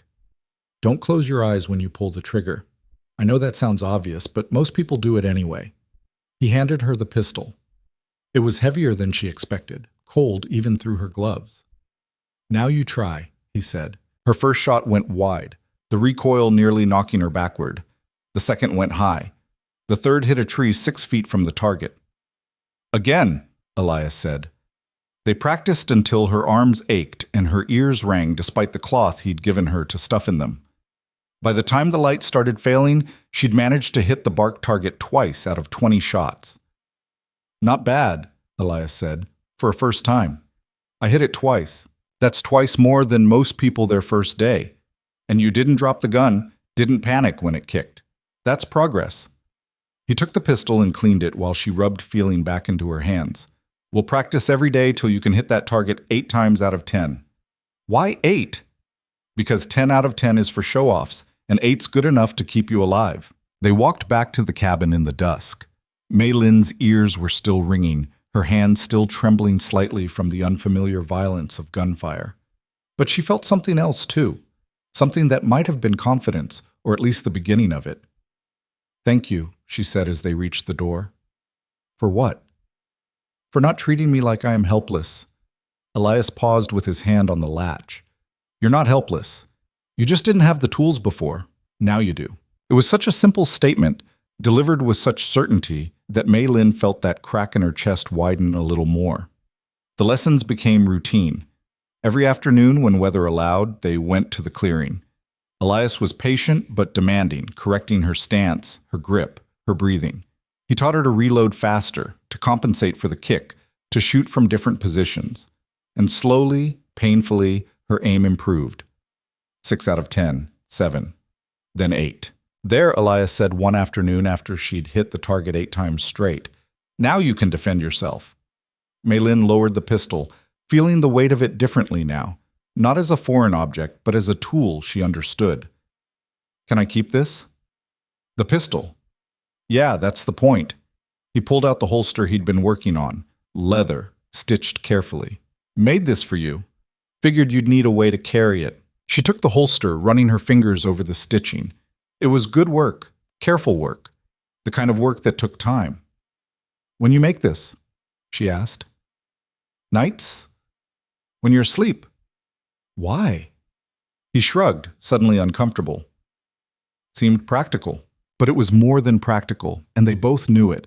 It was care dressed up as necessity. It was the same reason she'd spent an entire day making him a new coat from spare furs, stitching it to fit his shoulders properly instead of hanging loose like his old one. The same reason he'd carved a hook by the fireplace specifically for her to hang her things. Neither of them called it what it was. Neither of them knew how. Winter deepened. The snow piled higher. Elias's trips to check trap lines grew shorter as the cold became dangerous. Some days they were trapped inside by storms that made the world disappear behind walls of white. On those days, they talked. Mei Lin told him about China. Not the sanitized version she'd given people on the wagon train, but the real story. The way the war had destroyed everything. The soldiers who'd taken her father's business, her family's home. The night her mother died. Not from sickness, but from a bullet meant for someone else. I was 12, she said, staring into the fire. I heard the shot, and I ran outside, and she was just lying there, blood everywhere. She looked at me and tried to say something, but nothing came out, just blood. Elias didn't offer empty comfort. He just listened. My father sent us away after that, she continued. Me, my aunt, my uncle. Said it was too dangerous, said we'd be safe in America. She laughed bitterly. Safe. You survived, Elias said. Yes. But sometimes I wonder if surviving is enough. She looked at him. You ever feel that way? Like you're alive but not really living? Every day since my wife died. The admission hung between them. What was her name? Mei Lin asked softly. Sarah. His voice was rough. Sarah Jane Boone. Though she hated the Jane part, said it was too plain. He smiled at the memory. She was anything but plain. You loved her very much. I did. Probably not as well as I should have, but I did. He poked at the fire. She wanted to come west. I wanted to stay in Ohio. We compromised, came west, but she was miserable. Missed her family, her friends. Then she got pregnant and she was happy again. Thought maybe we'd made the right choice after all. And then she died. And then she died. He was quiet for a long moment. I blamed myself for a long time. Thought if I'd just stayed in Ohio where there were real doctors, she might have lived. My brother said that was stupid, that women died in childbirth everywhere, but he shrugged. Guilt doesn't care about logic. No, Mei Lin agreed. It does not. They sat in silence, two people carrying the weight of their dead. Finally, Elias said, Your uncle, the one who brought you here. What was he like? Mei Lin smiled despite herself. Stubborn, kind, terrible at business, but very good at people. He would talk to anyone, make friends with strangers in minutes. My aunt said he could sell silk to silkworms. Sounds like a good man. He was. Even when he was dying, he worried about me more than himself. Made me promise to survive. Her voice cracked. I do not think he meant like this. Like what? Alone. Dependent on kindness of stranger. She gestured at the cabin. This is not life he wanted for me. What did he want? She thought about it. Husband? Children? Home of my own? Normal life? She laughed. But normal life for Chinese woman in America is hard to find. And after Wagon Train, she trailed off. After the wagon train, what? After Wagon Train, I am afraid. Of people. Of trusting. Of thinking maybe this time it will be different. She met his eyes. You are first person since Uncle died who does not want something from me, who does not see me as strange or cursed or useful or... She stopped. Or what? Or exotic, she finished quietly. Men in San Francisco, they look at Chinese women like we are objects. Pretty things to own, not people. Elias's expression darkened. Yeah, I've seen that. Seen a lot of ugly things out here. But you do not do that. No, I don't. He said it simply, like it was obvious. Why? Because I'm not a piece of shit? He looked genuinely confused by the question. Mei Lin, you're a person. A smart, capable person who's been dealt a shit hand and is doing her best. Why would I see you as anything else? Because most people do. Most people are idiots. She laughed. It startled them both, the sound loud and unexpected in the quiet cabin. When was the last time she'd laughed? Weeks? Months? Elias smiled. There you go. I was starting to think you'd forgotten how. Maybe I had. Well, don't. You've got a good laugh. He stood and stretched. I'm going to check the traps one more time before it gets full dark. You need anything? No, I'm good. After he left, Mei Lin sat by the fire and thought about what it meant to be seen, really seen, not as a category or a problem or an opportunity, but as a person. Elias had given her that, had given her space to exist without judgment, without demands, without the constant weight of proving her worth. She thought she might be falling in love with him. The realization terrified her, because what happened when spring came? When the snow melted and the world opened back up? Would he still want her here, or would this have been just a winter convenience? And even if he did want her to stay, what did that make her? His housekeeper? His companion? His... She pushed the thought away. It was too complicated, too dangerous. Better to focus on now, on survival, on making it through one more day. When Elias returned, he had a rabbit and news that made her stomach drop. More tracks, he said. Closer this time, right near the southern trap line. How close? Close enough they probably saw the cabin. He started skinning the rabbit. I'm going to go out tomorrow, see if I can figure out who they are, what they want. I come with you. No. Elias? No. He didn't raise his voice, but the finality in it stopped her. If these are just trappers passing through, fine, but if they're trouble, I need you here where you're safe. Safe alone? Safer than out in the open where I can't protect you. He met her eyes. You know how to shoot now. You know where the rifles are, where the ammunition is. If anyone comes to this cabin while I'm gone, you shoot first and ask questions later. Understand? She didn't like it, but she understood. When you leave, dawn. I should be back by evening, but if I'm not, he hesitated. If I'm not back by the next morning, you take supplies and head south. Follow the creek downstream till you hit the trading post. It's about 2 days' walk. Man there named Cooper. He's decent. You tell him Elias sent you and he'll help you get to Denver. You think something will happen to you. I think it's smart to have a plan. He set down the knife and came to sit across from her. Mei Lin, listen to me. If something happens, you don't wait. You don't try to find me. You run. You survive. You promise me that. She thought about her uncle making her promise the same thing, how she'd kept that promise by ending up here, in a cabin with a man who was asking her to promise to abandon him if things went wrong. I promise, she lied. He must have known it was a lie, but he didn't call her on it, just nodded and went back to preparing their dinner. That night, Mei Lin barely slept. She lay in her bedroll watching Elias sleep across the room, memorizing the shape of him in the firelight. The way his chest rose and fell, the scars on his hands visible even from here, the face that had become familiar, then comfortable, then something more. When dawn came, he was already up and preparing to leave. Remember what I said, he told her, checking his rifle one last time. Anyone comes, you shoot. I remember. And if I'm not back by tomorrow morning, I remember, she said again, more firmly. He looked like he wanted to say something else. Instead, he just nodded and left. Mei Lin watched him disappear into the trees, then closed the door and barred it from the inside. The day passed slowly. She kept herself busy, mending clothes, preparing food, maintaining the fire. But her eyes kept going to the door, her ears strained for the sound of footsteps. Evening came. No Elias. Night fell. Still no Elias. She sat by the fire with the pistol in her lap, trying not to imagine all the things that could have gone wrong.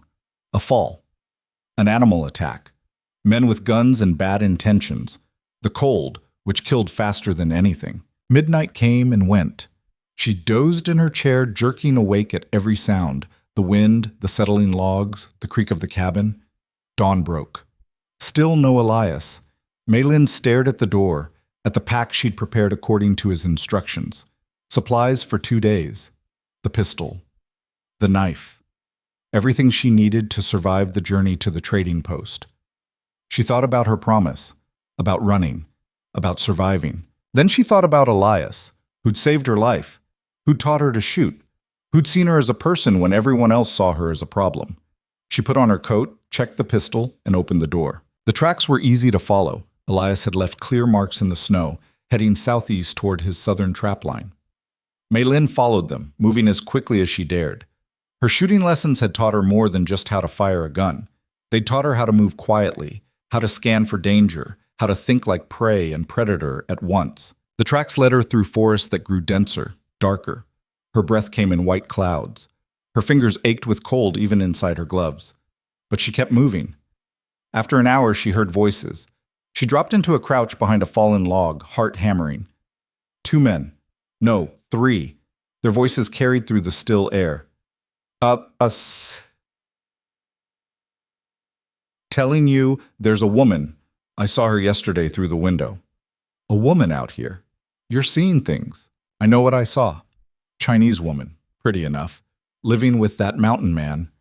Mei Lin's blood went cold. So what do you want to do about it? A third voice, older, skeptical. I want to know why a mountain man's got a Chinese woman. That's valuable property. She's not property, you idiot. She's probably his wife or something. Even better, we take her. He'll pay to get her back. Ransom. They were planning to ransom her. Mei Lin pulled the pistol from its holster, checking the chamber like Elias had taught her. 6 bullets. 3 men. 8 out of 10 shots on the target range, but targets didn't move, didn't shoot back. She crept closer, using the trees for cover. Through the branches, she could see them now. 3 men in rough coats, rifles slung over their shoulders, standing in a small clearing. And beyond them, tied to a tree, Elias. His face was bloody, one eye swollen shut, hands bound behind him, but alive. Relief and rage hit her in equal measure. What do we do with him? One of the men asked. Leave him here. By the time he gets loose or someone finds him, we'll be long gone with his woman. And if he comes after us? Then we shoot him. The speaker shrugged. Either way, not our problem. They started to turn toward the cabin's direction, toward her. Mei Lin stepped out from behind the tree. You not take me anywhere, she said, aiming the pistol at the nearest man's chest. All 3 men froze. Well, shit, one of them said. She followed us. Put the gun down, sweetheart, the leader said. He was smiling, that same smile she'd seen on too many men, the one that said he didn't see her as a threat. You don't want to do anything stupid. Stupid is thinking I will not shoot. You ever killed a man before? No, but I am willing to learn. Something in her voice must have convinced him she was serious because his smile faded. All right, easy now. We're just talking here. No need for... Mei Lin, run! Elias's voice, rough and desperate. She didn't run. She fired. The shot went wide, nerves and adrenaline throwing off her aim. But it was close enough that the men scattered, reaching for their own weapons. Mei Lin fired again. This time she hit one of them. Not a killing shot, but enough to make him scream and go down clutching his leg. The other 2 had their rifles up now. She was outgunned, outmaneuvered, about to die. Then Elias, hands still bound, launched himself from the tree and tackled the nearest man. They went down hard, Elias using his weight and momentum to compensate for his tied hands. The 3rd man turned his rifle toward Elias. Mei Lin shot him. This time her aim was true. The man dropped, blood blooming across his chest. The one Elias had tackled was trying to get up. Elias headbutted him, hard enough that Mei Lin heard the crack from where she stood. The man went limp. Silence fell. 3 men down. 1 dead, 1 unconscious, 1 bleeding. Mei Lin lowered the pistol. Her hands were shaking so badly she nearly dropped it. You okay? Elias's voice. She looked at him, bloody, battered, hands still tied. I killed him. Yeah, you did. He struggled to his feet. Now come untie me before the other 2 wake up. She moved like a puppet, her body functioning while her mind tried to process what she'd just done. She'd killed a man. Watched him fall. Watched the blood. Her fingers fumbled with the ropes binding Elias's wrists. Mei Lin. His voice was gentle. Look at me. She did. His good eye was steady, calm. You saved my life, he said. You understand that? They were going to leave me here to freeze and take you. You stopped them. I killed. You defended yourself. You defended me. That's not murder. That's survival. He pulled his hands free and cupped her face. You did good. You did exactly what I taught you. I do not feel good. No, you wouldn't. Not if you're human. He pulled her close, and she let herself lean into him, let herself shake while he held her steady. But you're alive. I'm alive. That's what matters. They tied up the two surviving men, the unconscious one and the one Mei Lin had shot in the leg. Elias worked quickly, efficiently, his hands sure despite the beating he'd taken. What we do with them? Mei Lin asked. Leave them here with their friend. Let them figure out how to get home with one dead, one wounded, and winter coming on. His voice was cold. If they're lucky, they'll make it. If not, he shrugged. It should have bothered her, that casual dismissal of their lives. It didn't. They walked back to the cabin in silence. Elias was limping, one hand pressed to his ribs. Mei Lin kept the pistol out, scanning the trees, hyper-aware of every sound. When the cabin came into view, she felt something release in her chest. Home. This rough building in the middle of nowhere had become home. Inside, she helped Elias sit while she built up the fire. Then she heated water and cleaned his wounds, careful, methodical work that gave her something to focus on besides the man she'd killed. Broken rib, probably, Elias said when she pressed his side. Bruised, at least. You need doctor. Nearest doctor's 3 weeks away, and I'm not dying. I've had worse. He caught her hand. Stop fussing. I'm fine. You are not fine. You are hurt because of me. I'm hurt because 3 idiots tried to rob me. That's not on you. They wanted me. They said, I heard what they said. Doesn't make it your fault. He pulled her down to sit beside him. Mei Lin, listen to me. You didn't ask them to be pieces of shit. You didn't ask to be seen as property. That's on them and every other man who looks at women that way. Not on you. She wanted to believe him. Part of her did. But the guilt sat heavy in her stomach alongside the shock of having killed. I should not have come after you, she said quietly. I promised I would run. Yeah, you did. And then you ignored that promise and saved my life. He smiled, wincing at the split in his lip. Can't say I'm complaining. You should. I disobeyed. You made a choice. There's a difference. He was quiet for a moment. Why did you come after me? The question hung in the air between them. Mei Lin could give him a dozen practical answers. Because she owed him. Because she didn't know the way to the trading post. Because survival was easier together. But none of those were the truth. Because I could not leave you, she said simply. Elias stared at her. Something shifted in his expression. Something that looked like hope and fear and want, all mixed together. Mei Lin, do not say anything, she said quickly. It's complicated. We are complicated. And I just killed a man and you are hurt, and nothing is... She trailed off, not knowing how to finish. Nothing is what? Normal. Nothing is normal or simple or how it should be. No, Elias agreed. It's not. He reached for her hand, threading his fingers through hers. But maybe that's okay. Maybe normal's overrated anyway. She looked at their joined hands, his scarred and calloused, hers small, and starting to show their own marks from work and survival. Different hands, different lives, different worlds, but they fit. What happens now? She asked. Now we survive the winter. We heal. We figure out what comes next when it comes. He squeezed her hand. Together, together, she repeated. Outside, snow began to fall again. Inside, the fire burned warm, and for the first time since her uncle died, Mei Lin allowed herself to think about a future that might last longer than just tomorrow. The nightmares started 3 days after she killed the man. Mei Lin would jerk awake in the darkness, heart hammering, the echo of the gunshot still ringing in her ears. She'd see his face, the surprise in his eyes as he fell, the blood spreading across his chest. In her dreams, he never stayed down. He kept getting up, kept coming for her, and she kept shooting, but the bullets did nothing. She didn't tell Elias. He was healing slowly, ribs wrapped tight, moving with careful precision. He didn't need to carry her burden on top of his own pain. But on the 4th night, she woke gasping and found him already awake, watching her from across the room.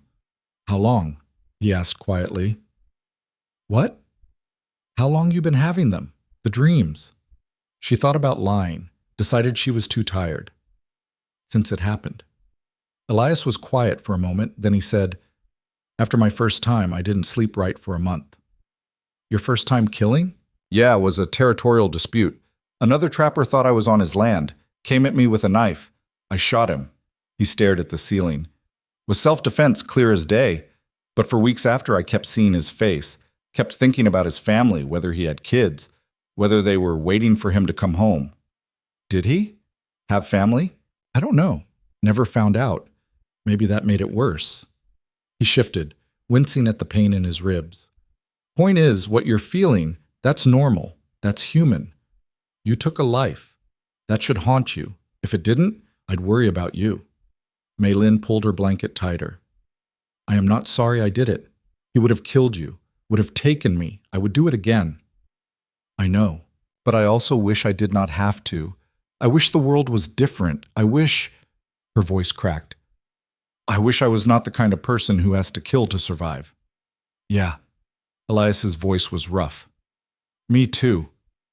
They didn't speak again that night, but something had shifted. Some wall had come down. The next morning, Mei Lin moved her bedroll closer to the fire, which happened to be closer to Elias's bed. He didn't comment on it, just made room. The nightmares didn't stop, but they got easier to bear. Winter loosened its grip slowly, grudgingly. The days grew incrementally longer. The snow started to melt in patches, revealing frozen ground beneath. Elias's ribs healed. Mei Lin's shooting improved to 9 out of 10. They fell into a rhythm that felt less like survival and more like life. Elias taught her to trap, to track, to read weather in the sky and animal behavior. Mei Lin taught him to cook things beyond roasted meat, how to make broth from bones, how to use the herbs she'd gathered in fall, how to make rice stretch further than seemed possible. "Where'd you learn all this?" Elias asked one evening, watching her turn a rabbit and some root vegetables into something that actually smelled appetizing. "My aunt. She said a woman who can feed people will never starve." Mei Lin stirred the pot. "She was right mostly. I traded cooking for passage on wagon train. Before that, traded it for room in Sacramento." "Smart woman." "Yes, she was." Mei Lin tasted the broth, added more salt. "She died 1 year after we came to America, lung sickness. Uncle tried everything, but—" She shrugged. "American doctors would not treat her. Chinese doctors too expensive, so she died." "I'm sorry." "Me too." She ladled the stew into bowls. "She would have liked you, I think." "Yeah?" "Yes. She always said best men are ones who do not talk too much and do not think they know everything." Mei Lin handed him a bowl. "You are both." Elias smiled. "Not sure if that's a compliment." "His highest compliment." They ate in comfortable silence. Outside, the wind had shifted, no longer the brutal north wind of deep winter, but something gentler. "Spring wind. Another few weeks and the pass will be clear," Elias said, reading her thoughts. "You'll be able to get to Denver if you want. Or Colorado Springs. Both got Chinese communities, I hear." There it was. The question neither of them had asked directly. What happens when spring comes? Mei Lin set down her bowl. "You want me to leave?" "That's not what I said." "But you think about it, about what happens when I can go." Elias was quiet for a long moment. "I think about whether it's fair to you. Staying here, living like this. You're young, you're smart. You could have a real life somewhere, not just surviving in the mountains with a broken-down trapper. You are not broken down. I'm 43 years old, got a bum knee, ribs that'll never heal right, and no prospects beyond trapping and hunting till my body gives out." He met her eyes. "That's not much of a life to offer someone." "You think I want prospects?" Mei Lin felt anger rising. "You think I want to go to Denver or Colorado Springs and what? Work in laundry, in restaurant, be looked at like I am strange, be told where I can live, who I can talk to, what I can do? You'd be safe. I am safe here. Are you?" Elias gestured around the cabin. "We had 3 men try to kidnap you. Before that, 3 more tried to rob us. Next time might be worse. Next time I might not be fast enough or lucky enough to protect you. Then I protect myself. You taught me how." "That's not the point." "Then what is point?" She stood, frustrated. "You save my life. You give me home. You teach me to be strong. And now you want me to leave because you think somewhere else is better? You think I do not know what is out there? I lived out there, Elias, and out there tried to kill me. Here, I am alive. Here, I am... She stopped. You're what? She wanted to say happy. Wanted to say home. Wanted to say in love with you. But the words stuck in her throat, too big, too dangerous. Here, I am myself, she said finally. Not Chinese woman, not outsider, not burden or curse or exotic thing, just myself. Elias stood, moving carefully around his healing ribs. And what if being yourself isn't enough? What if you want more? More what? More money? More people? More rules about what I can be? She shook her head. I do not want more. I want this. Simple life, honest work, person who sees me. Mei Lin, unless you do not want me here, unless I am burden, you are too kind to say. She forced herself to meet his eyes. If that is truth, tell me. I will go. I will not make you keep me out of obligation. Obligation? Elias laughed, but it sounded pained. You think that's why I want you to stay? You want me to stay? Of course I... He stopped, running a hand through his hair. That's not the point. The point is what's best for you. I am a grown woman. I decide what is best for me. She stepped closer. And what is best is here, with you, if you want me. The cabin was very quiet. Outside, something cracked, ice breaking maybe, or a branch giving way under melting snow. Inside, two people stood too close and too far apart, the space between them charged with everything unsaid. I want you, Elias said quietly. I've wanted you to stay since before I knew I wanted it. But wanting something and it being right aren't always the same thing. Why not? Because I'm twice your age. Because you deserve someone who can give you a real future, not just survival.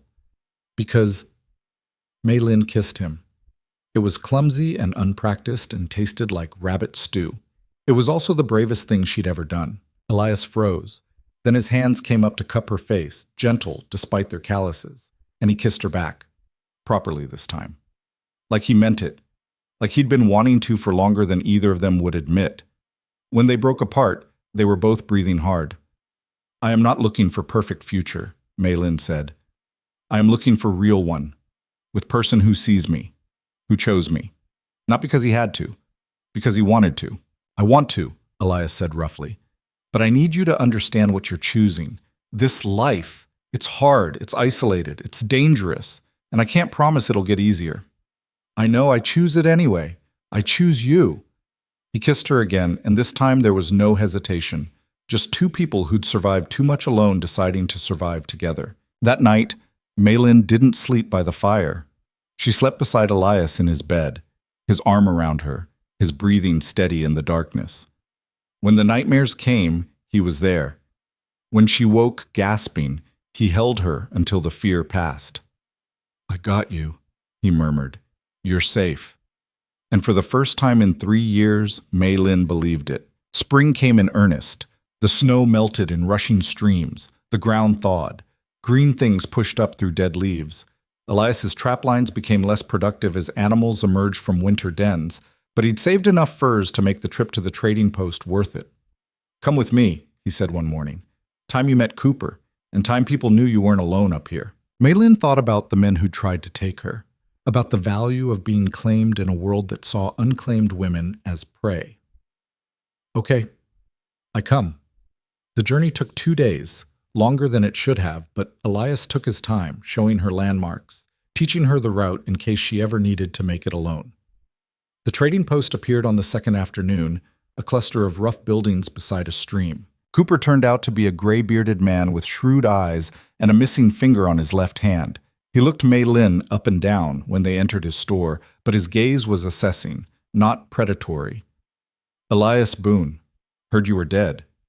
You hear that every year. This year I heard it from 3 men who said they left you tied to a tree. Cooper's eyes flicked to Mei Lin. They also said you had a Chinese woman. Guess they weren't lying about that part. They try anything else? Elias's voice went cold.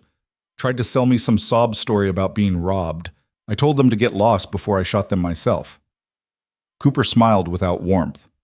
Men who lie about robbery usually did the robbing. Good call. So, Cooper looked at Mei Lin.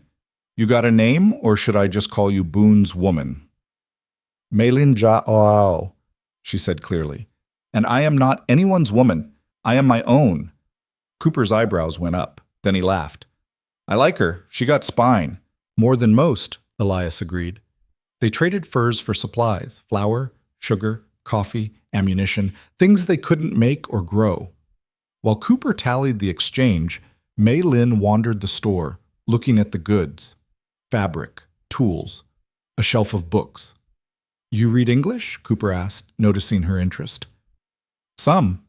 Uncle taught me. Take one if you want. Consider it a welcome gift. She chose carefully, a book of American folk tales, worn but intact. Thank you. Don't mention it. Cooper wrapped their supplies. You planning to stay up there with him permanent? The question was casual, but Mei Lin heard the real question underneath. Are you his wife, his mistress, or his temporary convenience? She looked at Elias. He was watching her, something vulnerable in his eyes. Yes, she said. Permanent. Cooper nodded. Good. Man's been alone too long. Does something to people, that much solitude. He handed over their goods. You need anything? You come down. Don't wait till you're desperate. On the way back, Elias was quiet. Finally, he said, You meant that? About permanent? Yes. Why? Because permanent means something. Means people will talk. Means questions about why we're not married, whether we should be, whether it's proper. He stopped walking and turned to face her. I don't care what they think, but I care what you think, what you want. Mei Lin set down the pack she was carrying. What I want is to be with you. Everything else. She searched for the right words. Everything else is just details. Details matter. Legally, socially, if something happened to me, if I died, everything I own goes back to the government unless we're married. The cabin, the trap lines, the supplies. You'd have nothing. She hadn't thought about that. Hadn't thought about what happened to women alone in America with no legal claim to anything. You want to marry me? She asked. Elias looked uncomfortable. I'm saying it's practical, legal, protects you. That is not answer to my question. He was quiet for a long moment. I want you to stay. I want to know you're not going anywhere. He stopped, started again. My first marriage was for love. Young love, the kind that doesn't think about consequences. And I loved Sarah, but I also failed her. Brought her somewhere she hated, got her killed trying to give me a son she didn't even want. That is not your fault. Maybe. Maybe not. Point is, I know now that love isn't enough. You need more than just feelings. You need partnership, respect, trust. He met her eyes. And I got all that with you, so yeah. I want to marry you, not just to protect you legally, but because you're the first person in 15 years who made me think maybe I could have a life instead of just surviving. Mei Lin's throat was tight. I do not need pretty words. I just need to know you mean it. I mean it. Okay, then yes, I marry you. Elias blinked. Just like that? Just like that. Why wait? Why make it complicated? She picked up her pack. We go back to cabin, we live our life, and we are married. Simple. We need someone to do the ceremony, a preacher or a judge. Mei Lin thought about that. Thought about standing in front of strangers who would look at her and see exotic curiosity. Thought about the whispers, the judgment, the questions about why a white man would marry a Chinese woman. No, she said. We do not need that. We say words to each other. We make promises. That is marriage. The law won't recognize it. The law does not protect me anyway. Law let people leave me to die. Law says I cannot own property in some states. Law says I am less than you. She shook her head. I do not need law to tell me I am yours and you are mine. I just need us to know it. Elias looked at her for a long moment. Then he smiled, a real smile, the kind that made him look younger. All right, we'll do it our way. They said their vows that night in the cabin. No preacher, no witnesses, just two people beside a fire making promises they intended to keep. I promise to see you, Elias said. Not as Chinese or foreign or different, just as you. as Mei Lin, as the woman who saved my life and let me save hers. I promise to stay, Mei Lin said, not because I have nowhere else to go. Because I choose here. I choose this life. I choose you. They had nothing to exchange. No rings, no tokens. Just clasped hands and words spoken in firelight. It was the simplest wedding imaginable. It was also the most honest. Afterward, Elias pulled her close and said, "You're sure about this? Really sure?" "I am sure. Even though people will talk, even though your family, my family is dead, and people have always talked." She reached up to touch his face. "I am tired of living for people who do not matter. I want to live for this. For us." He kissed her then, and it felt like sealing a bargain, like closing a door on one life and opening another. Summer arrived with wildflowers and long days. Mei Lin planted a garden behind the cabin, vegetables her uncle had taught her to grow, herbs for cooking and medicine. Elias built a better smokehouse for preserving meat. Together, they worked on expanding the cabin, adding a small room that might someday hold a child if they were lucky. They were not lucky. Months passed with no pregnancy, and Mei Lin tried not to see it as a failure. Tried to remember that some women never conceived, and that didn't make them less. Elias said it didn't matter, that he hadn't married her for children. But she saw the flicker of disappointment when her monthly bleeding came anyway. "Maybe my body is broken," she said one night. "Too much stress, too much hunger, too much almost dying. Or maybe it's just not time yet," Elias said. "Or maybe we're not meant to have children. Either way, I got what I wanted. I got you." She wanted to believe him. Mostly she did. Other changes came that summer. A group of surveyors came through, marking land for a new railroad line. They stopped at the cabin asking for water, and Mei Lin watched their eyes widen when they saw her. "This is my wife," Elias said flatly, before they could ask. Mei Lin Boone. The name felt strange in her mouth, but right in her heart.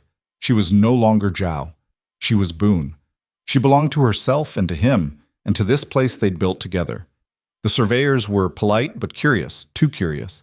They asked questions about how they'd met, where she'd come from, how a mountain man and a Chinese woman ended up married.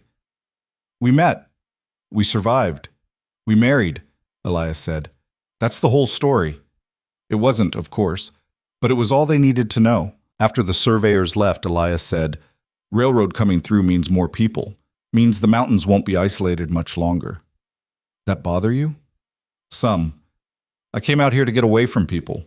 He looked at her. "But I'm not that man anymore. Now I got a reason to tolerate them." Fall came, and with it, a surprise.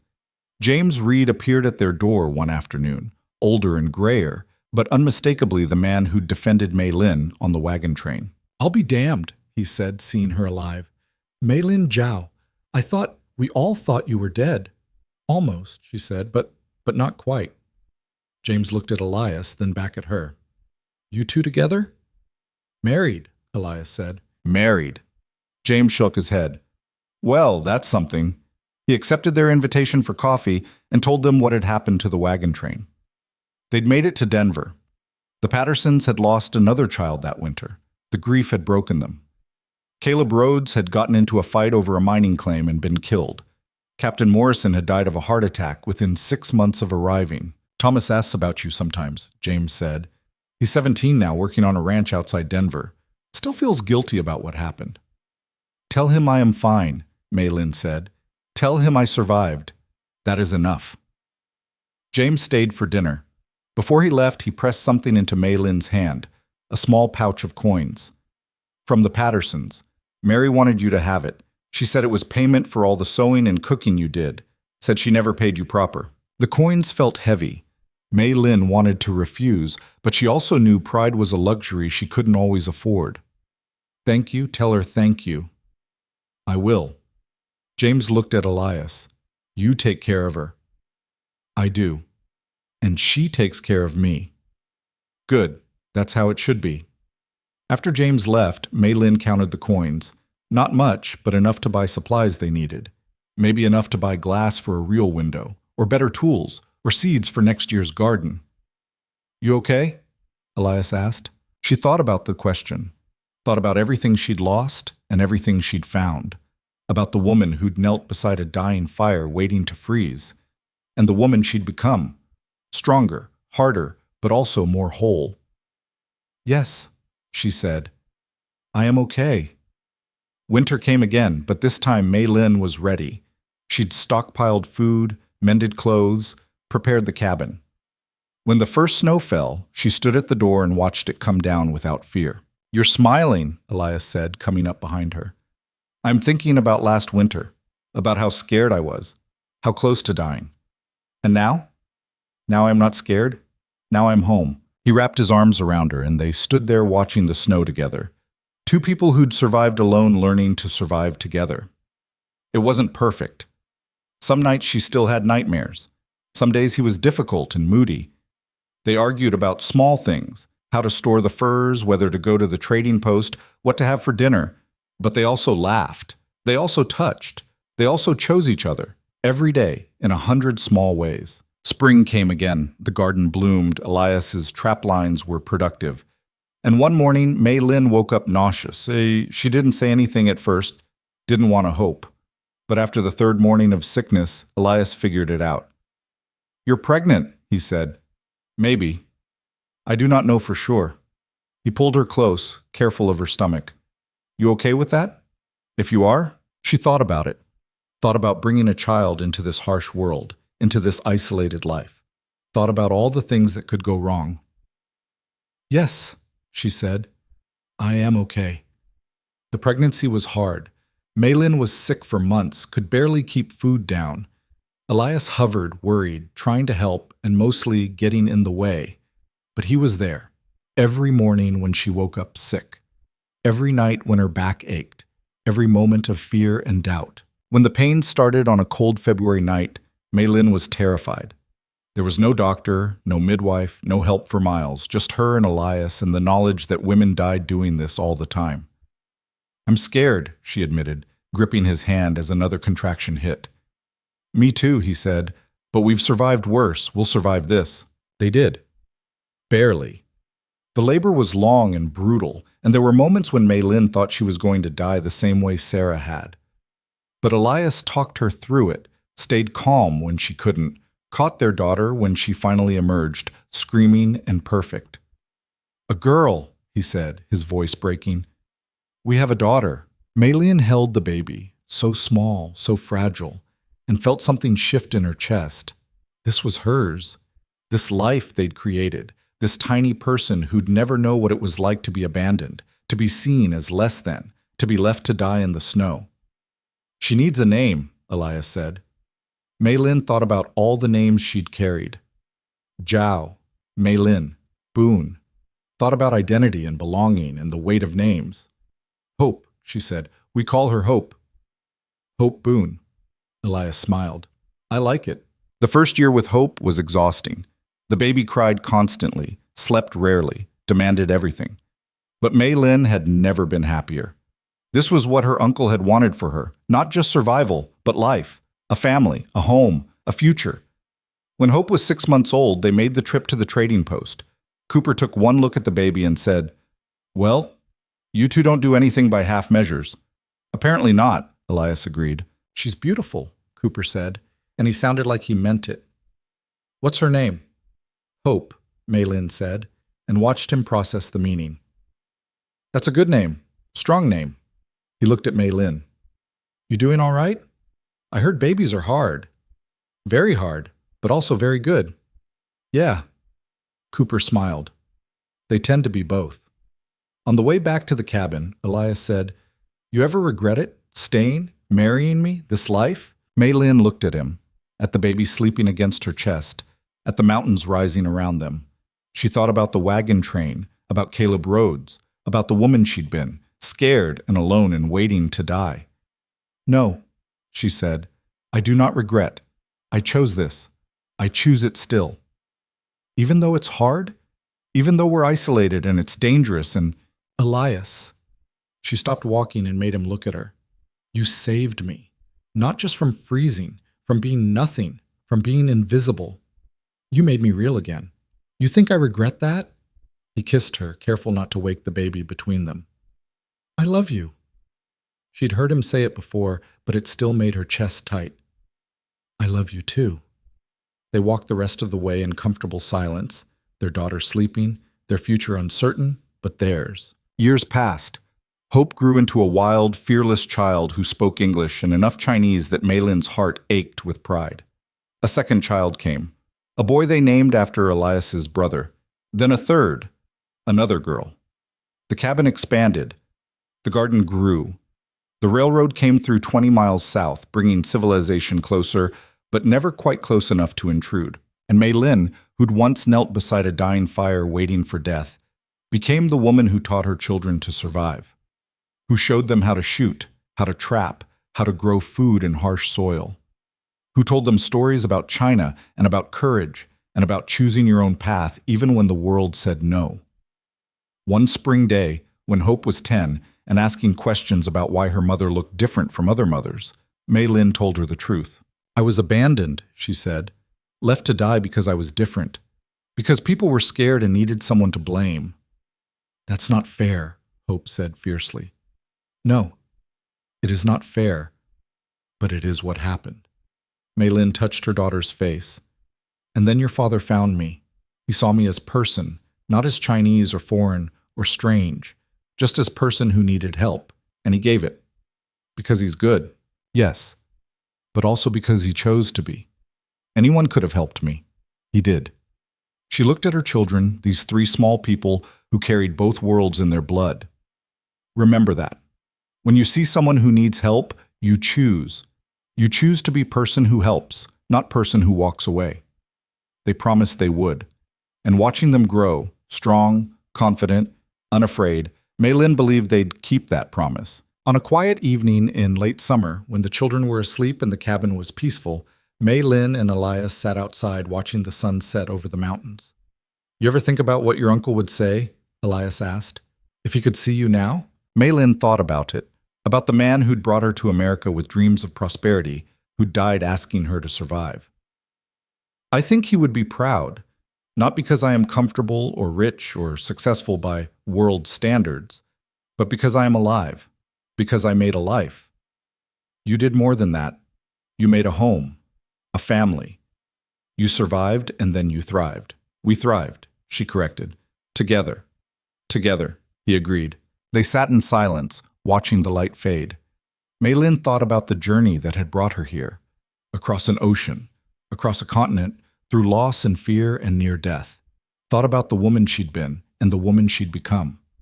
She'd been told she was bad luck, a curse, something to be cast out and forgotten.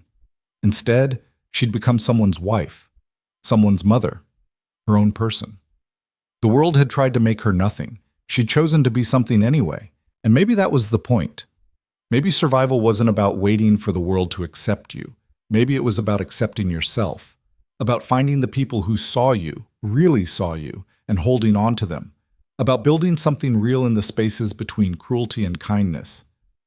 What are you thinking? Elias asked. Mei Lin looked at him, this man who'd saved her life and let her save his.